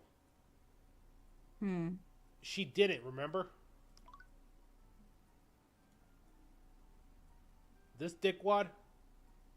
Didn't the one suffocate to death? But why would a murder do this when clearly I have more lethal spells at her disposal? And leave much as evidence as possible. Iris, you said you needed Arya to kill them as quickly and efficiently as possible. But that's not exactly what happened, did it? Yes, it appears you underestimated your little bodyguard. I underestimated. Things lasted a lot longer than I anticipated. That's not what I was referring to. Oh. You said that you needed Arya to kill them as efficiently as possible. But that doesn't really match what happened. Porque? Fuck that fucker. Oh, never I mind. need to hear more, Iris. Next time you meet Rena, ask her to do the voice for you. Oh. Yeah, this Ask her you won't give her dino nuggies if you don't do the voice. this gravelly voice that I do for her. I just find it fun. But that doesn't really match with happened to Garrick Pierce, does it? Is that so? Why does she look so pleased with herself? Eris, unlike the murders of Von Sanctus and Sybil, Pierce was murdered with a blade frozen with magic. Such an extremely convoluted way to kill someone. It would only make sense if you were trying to hide the evidence, but that clearly wasn't your intent. I agree. So why would I do that? For the love of God, could you stop speaking in riddles? I have no love for any god aside from myself. She was behaving differently from the way she did during her testimony. She finally started being vague. I need to stick with the facts that I know for certain. In her testimony, she said the following.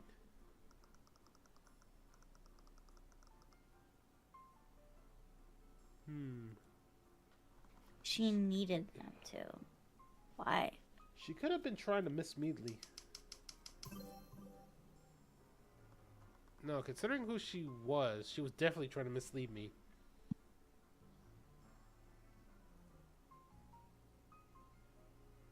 To kill my victims. She said my victims instead of the victims. It was a small distinction, but a distinction nonetheless. I even recall murder of using a similar trick used in Beatrice's trial, which could only mean that the victims in the case aren't the same as her victim. Eris, which of the people in the case were your victims? Considering what happened, you could say that everyone at the cathedral that day was my victim.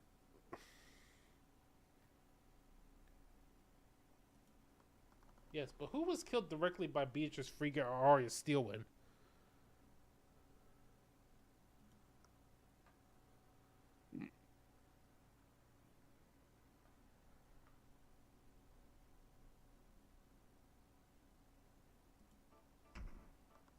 You're hiding something, aren't you?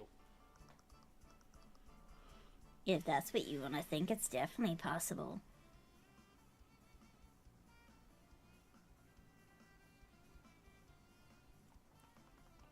Again with the vague answers. Why did she even agree to testify in the first place? There was nothing any of us could threaten her with. She could have easily disappeared. She never had to come here, which means she wanted to come here. But why? Just tell me, Arius. Who killed Lloyd Von Sanctus? Arya Steelwind. And who killed Coraline Sybil? Arya Steelwind. And who killed Garrick Pierce? Why are you staying silent? Demon, who killed Garrick Pierce? I refuse to answer.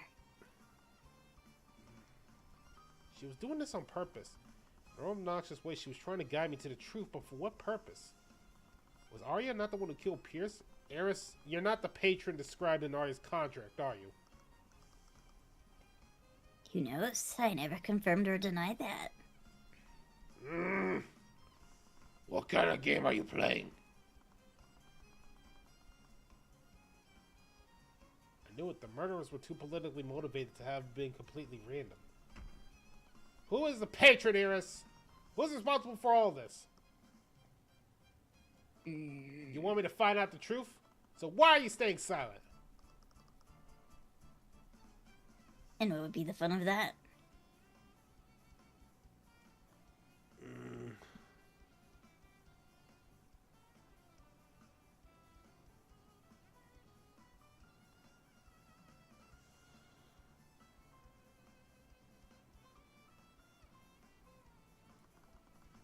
She wanted me to find out the truth, but that meant I already had the evidence I needed to do so.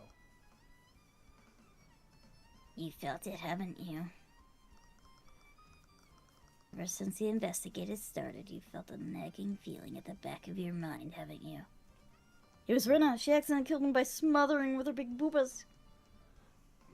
What? How did you... Even with the eye of a god, you're still blinded by your human sentimentality.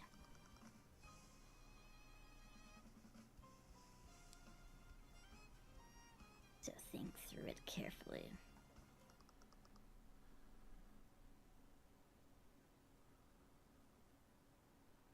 kill Garrick Pierce that day?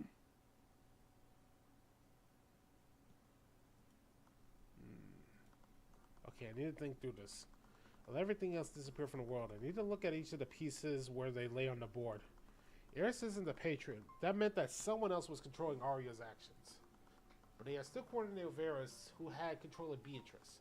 In an extremely roundabout way, Eris admitted that Arya was used to kill Von Sanctus and Sybil. When the patron killed those two, they were able to effectively counter every magical defense and brought up.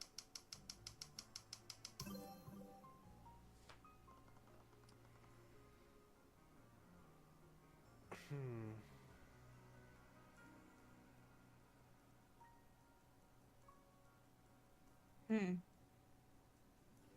The new Von Sanctus still needed oxygen in his force cage. And the new Sybil could still drown if she was frozen by whole creature and affected by stone skin.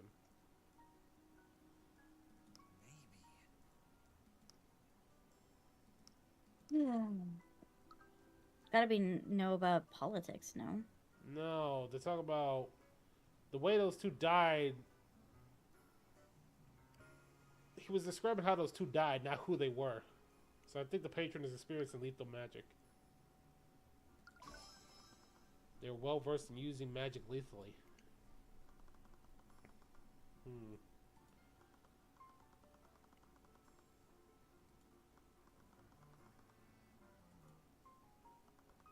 Something different about Garrick Pierce. Eris implied that neither Arya nor Beatrice killed.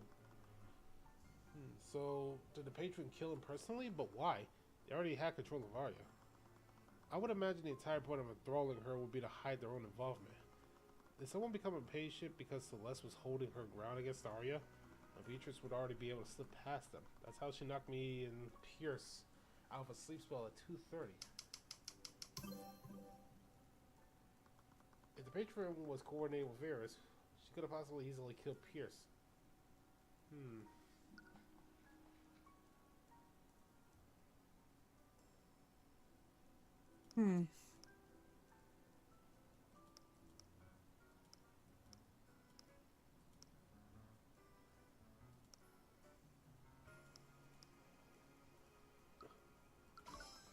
They wanted to kill Pierce personally. Did that mean Pierce's murder was emotionally driven than the other two? That might explain why the method used in a murder was so contrived.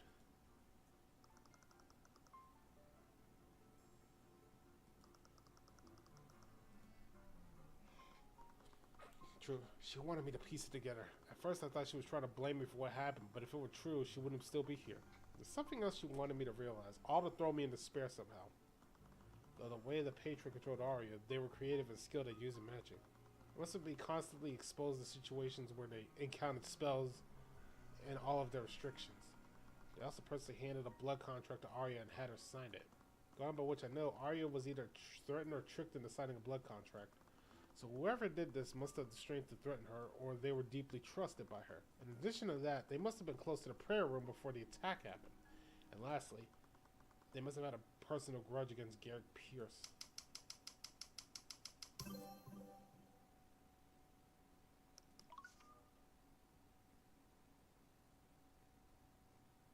Who do you think it is, Renna? Renna? I'm like trying to piece this together. I don't know. Somebody was close to the room, and somebody who has a personal hatred for Pierce. I mean, we hate Pierce. He's a piece of shit. Yeah, but I wasn't exactly a fighter.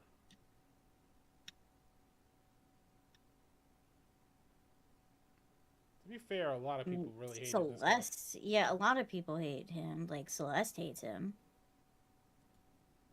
You don't think...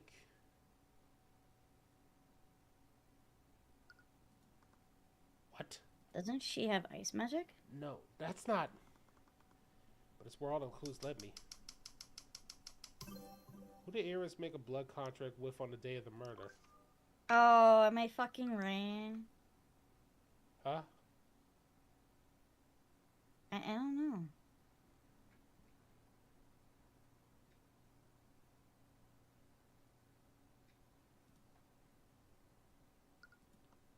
No, it can't be. That's not... Wanted me to suffer, but I don't fucking... It's, yeah, I guess Celeste, and I think I'm right. no, I owed it to everyone in the room. We're gonna see this through. Wait, no, but it's saying it didn't. No, it's not repeating. It's saying new lines. Stop it. It has to be someone else. She would never. No matter how much I wanted to, I couldn't think of anyone else. Who else would Eris have chosen?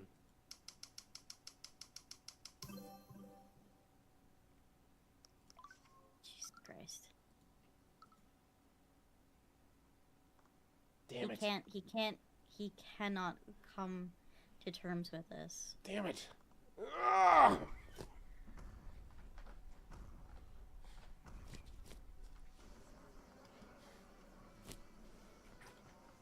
My scream of pure agony, pure rage echoed through the temple. I was giving the Eris exactly what she wanted, but I didn't know what else to do. What is this? Is everything okay?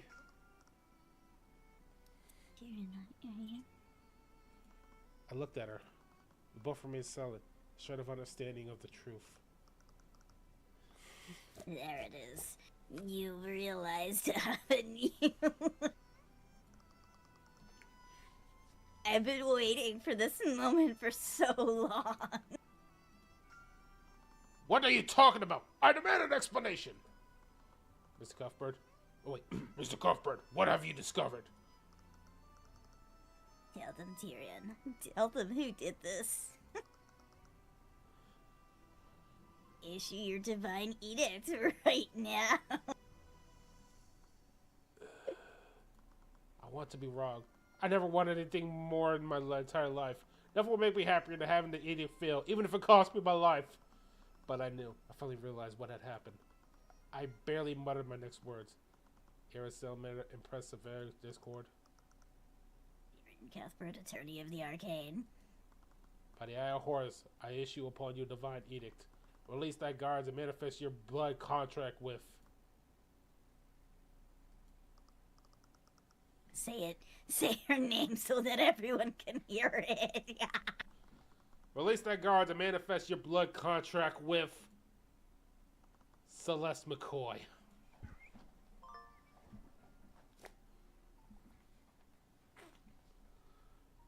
Ooh.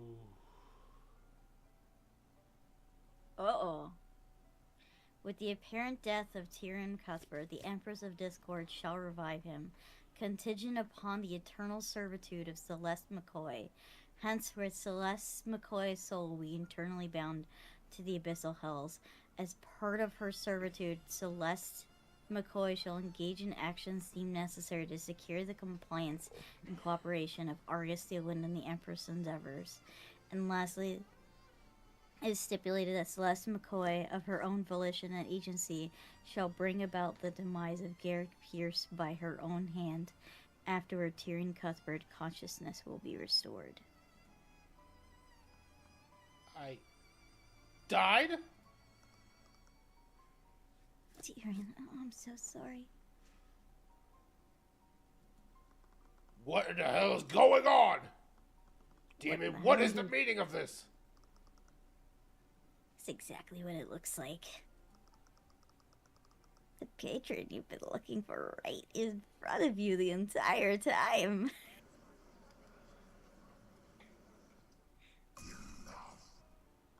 Miss McCoy, did you sign a blood contract with the Empress of Discord?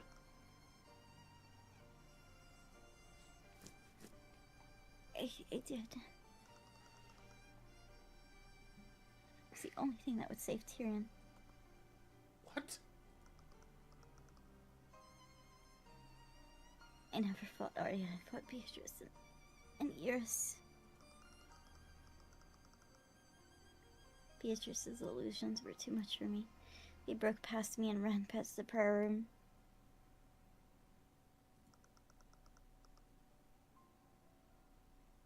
But the person that they killed wasn't Pierce. It was you.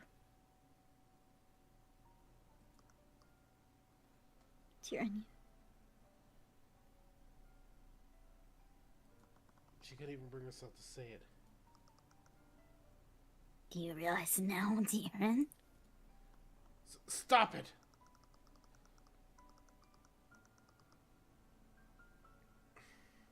Celeste McCoy was the last person that you had that hadn't betrayed you, and she signed away her soul to me, all so she could save you.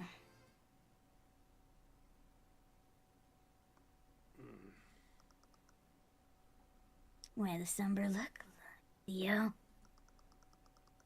Weren't you gonna execute that patron the moment you knew who they were? McCoy. Does this mean what I think it means? Yes. I'm the one who tricked Arya into signing the blood contract. What? What? How could you? It was so stupid. When I made that deal with her, I didn't expect her to. She used the contract to make you act against your will. So it wasn't just Miss Steelwood and Miss Frager who were controlled that day. You realize it, don't you, Lucio?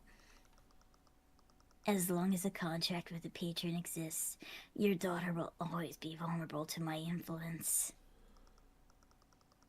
You can't kill me, so that's the only solution for your daughter. Indeed. What? Understand one thing, Mr. Cuthbert. After the lengths you've gone to for my daughter, I have nothing but the utmost respect for you. But I will do whatever is necessary to protect her. Man, I was talking about this guy being a shit dad before. I kind of, like... Lucio, we can't act so rashly. I'll let you in on a little demonic secret. It doesn't matter if you can find her within a prison. The patron will be able to take control of Arya no matter where she is. But if you kill her, Arya will finally be free of my control. Do it. What? What are you saying? I should have done this from the very beginning. When I realized what happened, I should have just come forward and admitted to what I did, but I kept holding on to the hope that it was some kind of trick. I prayed and prayed for the patron to be someone else. Tyrion, I was hoping you'd find something that would prove somehow that this wasn't my fault. I finally found the culprit I've been looking for. It was absolutely breaking me. And now I can feel like I've been experienced. It was about my absolute trust in Celeste. Actually, it still hasn't gone away. That uneasiness is still there. I suppose there's no reason to continue with this. Wait! I sympathize with your position, Mr. Cuthbert, but even McCoy realizes this must be done. It's over, and I will not allow this demon to control my daughter any longer. You can't just... Kingsguard, restrain him. Wait! Lucio!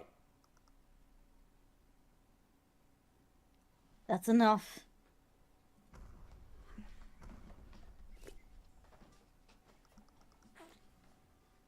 What kind of court is this?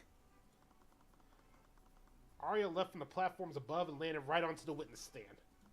What the She hell? kicked Eris out of the way, something that even caught her off guard. Arya? I'm so sorry. Celeste McCoy is innocent until proven guilty. She really shouldn't do that. She's gonna ruin her name. I won't let anyone pass judgment until they unequivocally proven. You fool! What are you doing? It's your... How dare you, Grand General? What? How could you possibly think that you have the right to decide who lives and who dies? You aren't even a real prosecutor. You're just a child playing at the law. Lucio just stood there, wise-eyed and bewildered. He stammered a bit, but said nothing. And you, Tyrion, how could you just stand there? Me? You're Celeste's attorney. Isn't it your job to defend her until her last breath? I didn't see the truth because I didn't want to believe it. I almost let it slip away because of my personal feelings. I almost put you at risk. I need to approach this objectively. Yeah.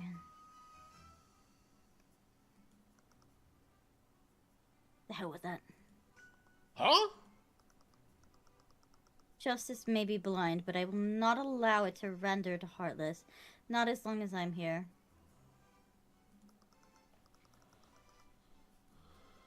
You mean the world to her. She consigned her very soul to protect you. Listen, this shit is fucking weird. Celeste was involved this whole fucking time.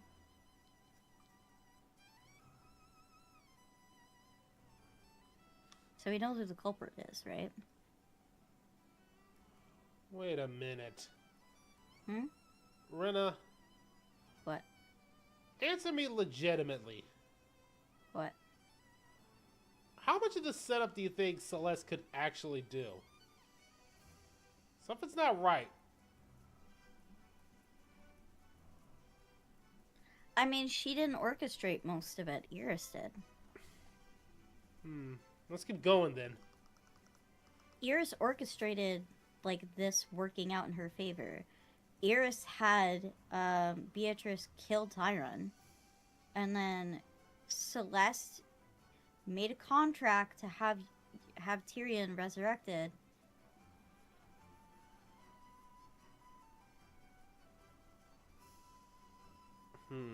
And then that allowed her to get, I guess, fucking Arya to get control. No, that doesn't make any sense, Rena. Think about the time when she fought Arya. That was when the contract was signed. Yeah. Arya was already under control at that point. Why would she need Arya to sign the contract to begin with? She tricked her into signing the contract. Except, about when it first started. When has Celeste ever actually left our side? She has. Sometimes. And when was that? The massacre part. Rena, think about it like this. We've seen that memories could get mixed up, so...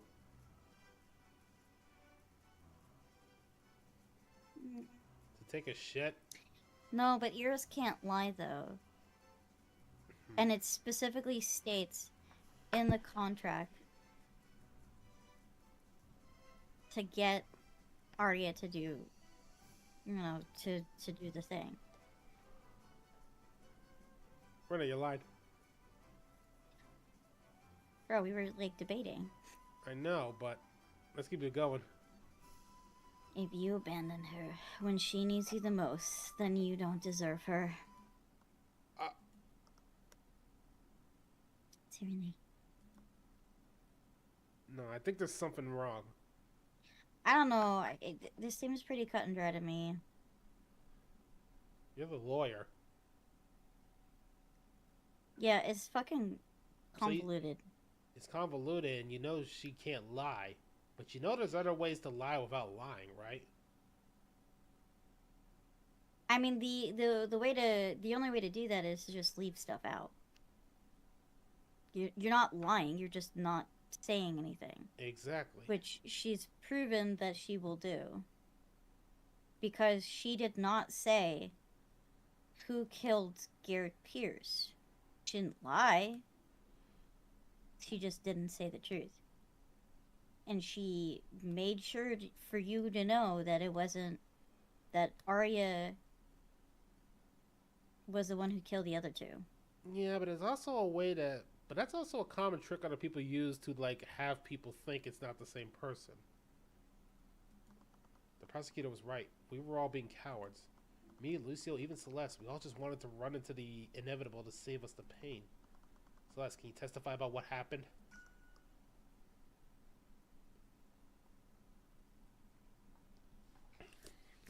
What? Arya's right. We need to do this properly. I agree, and I will not pass judgment until we have determined exactly what happened. I don't know, this shit's all fucky-wucky. Fine. Do as you wish. But the moment we are certain of the truth, I will do what is necessary. Very well. Miss McCoy, please take the stand. Is that kitty cat? Oh, what a beautiful kitty cat.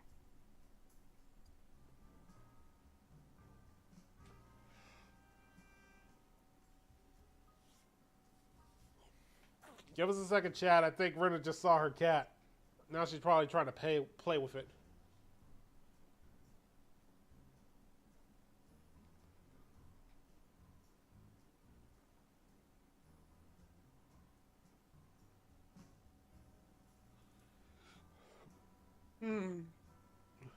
I want a snack. Celeste. I got a snack. Tyranny. Witness, please testify about what you did that day. Okay.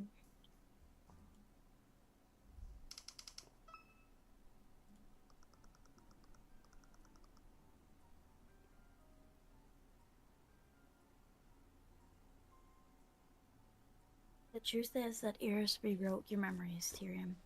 We were actually knocked out at 1:45. Went into the prayer room a lot easier to our meeting. And the commotion we heard was actually Beatrice and Iris attacking the guards at 1:40.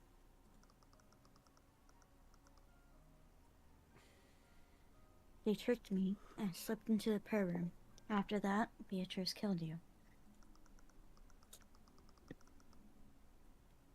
I didn't know what to do. That's when Iris told me that she would resurrect you in exchange for killing Pierce. I know I shouldn't have done it, but I just wanted you back. I didn't care what happened to me. I didn't realize she'd used my eternal servitude to take control of my body. She used me to trick Arya into signing another blood contract. Specifically saying another blood contract. There's 2 blood contracts?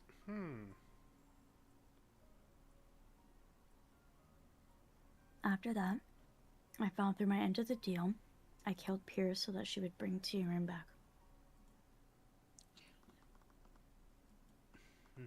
Well, on with it then.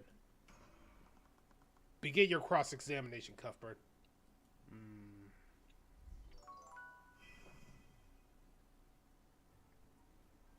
So there's at least 2 blood contracts. Go right to that. No. You're focusing on something like that, and I think I found our contradiction already. I mean, if I'm wrong, we'll go to that, but... No, I'm telling you, but the thing is that they're saying another blood contract. We didn't know that there was a second blood contract.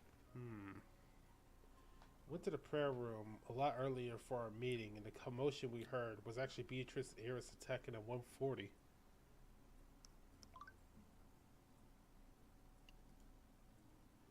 Beatrice and Freyga were accounted for until 2.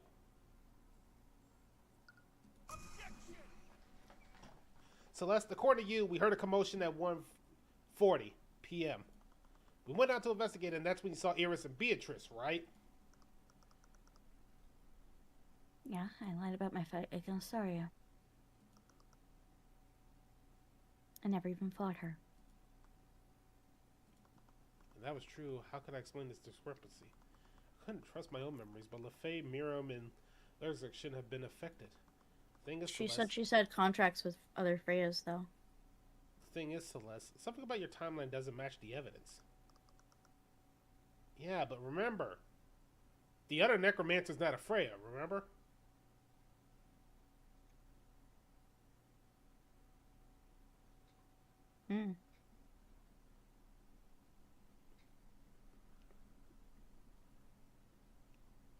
Really? But I was pretty sure at this time.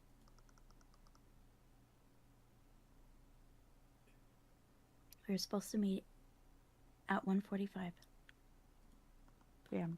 Wait, what did you just say? I'm meeting with Pierce. It was scheduled for 1:45 p.m. What's wrong, Mr. Cuthbert? Celeste, your timeline of what happened is completely off. A lot of your testimony doesn't match what we've learned thus far.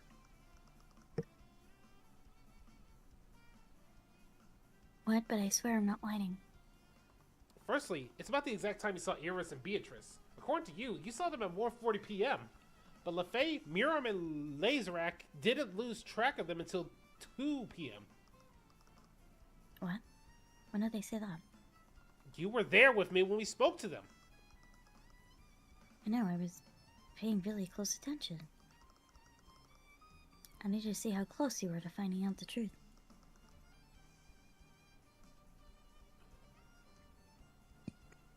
So, why can't I remember? She couldn't remember?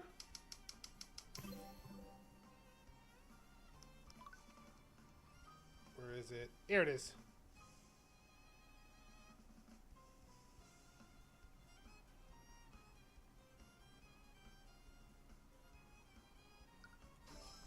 Celeste, this letter from Garrett Pierce told us to meet him in the prayer room at 2 p.m.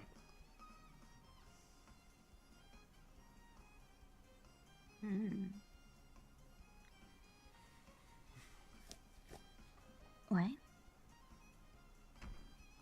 Iris may have changed my memories, but changing a physical piece of evidence is a completely different thing. We don't know the full extent of her capabilities. Can we really rule that out? You were unconscious. Imler had plenty of time to access your body and your belongings. At that point, anything was possible. We knew little about Iris's abilities to say for sure. But if Lucia was right, Iris could have gone around doing whatever she wanted. She could have wiped the memories of every witness who saw the crime. She could have manipulated the crime scene however she wished. If she had done so, then what would have been her logical inconsistency? Once Celeste was revealed as the patron, every piece of evidence I found or deduced had been logically consistent. Contradictions in what Celeste is saying could be explained by Iris changing several elements of the crime. But there was a far simpler explanation.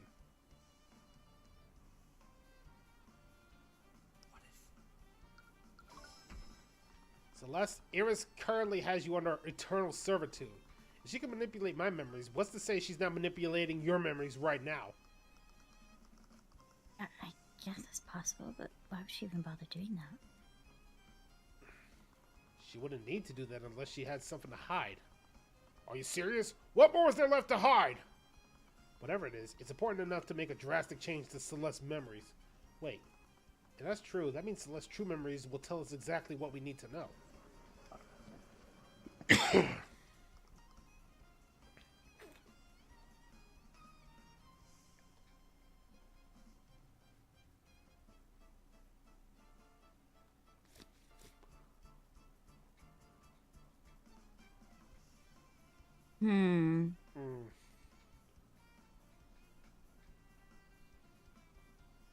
But even if you're right, I can't remember what really happened. She has full control of my mind. That doesn't matter. It's just like every cross-examination we've ever done. If you keep testifying, she'll keep changing your memories to tell more lies. Celeste?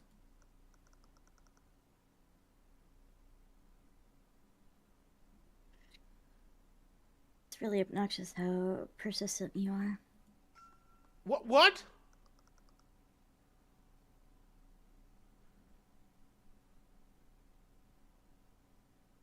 Why can't you all just give up already? That's you, isn't it, Iris?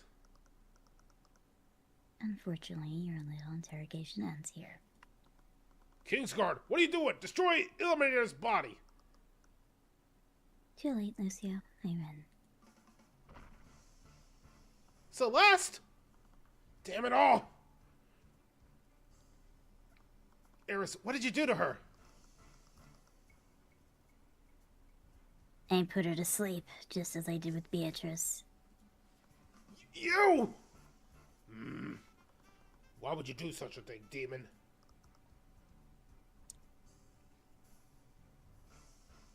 What do you mean?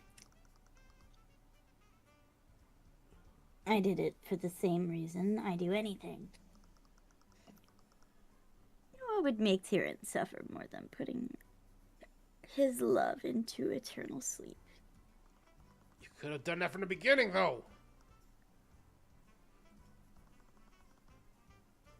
We can't extract any information from her like this.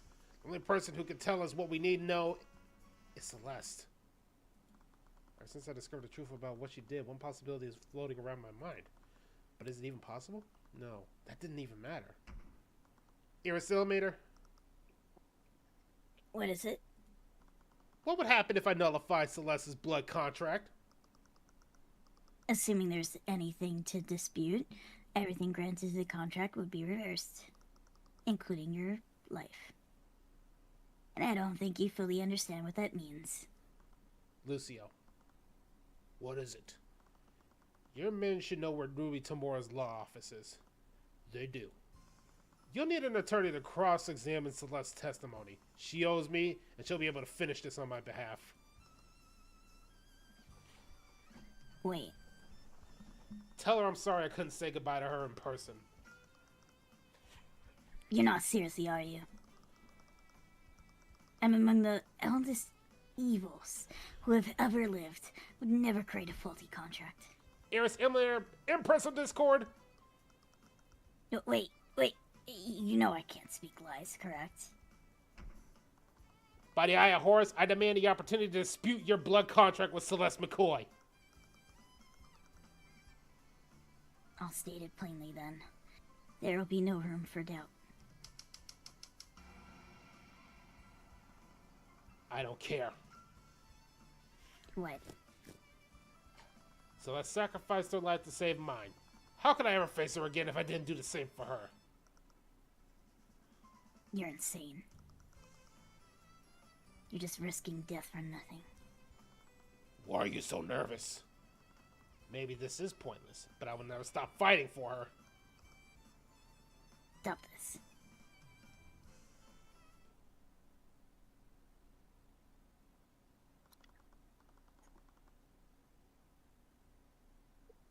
Once I pass this point, you will not be able to save your game for a while. Probably should save.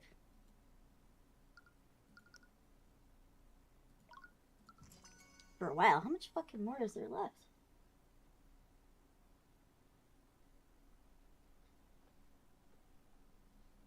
Who knows? Kill people.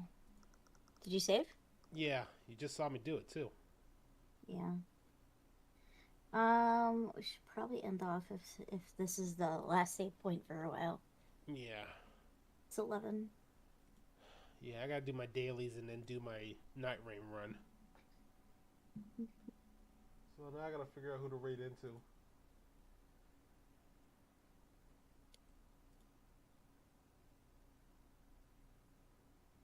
We'll end it on the perfect. I'm sure there's somebody. Perfect cliffhanger to end it too, because we can have the next week be our last run. Yeah.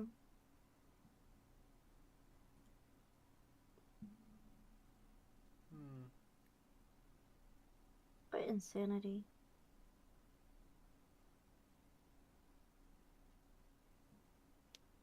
Oh, there is somebody playing this game. Oh, cool. It's a regular streamer, but we're like at the end game, so this will be interesting. Yeah. If I can raid into him. Just no spoilers, anybody.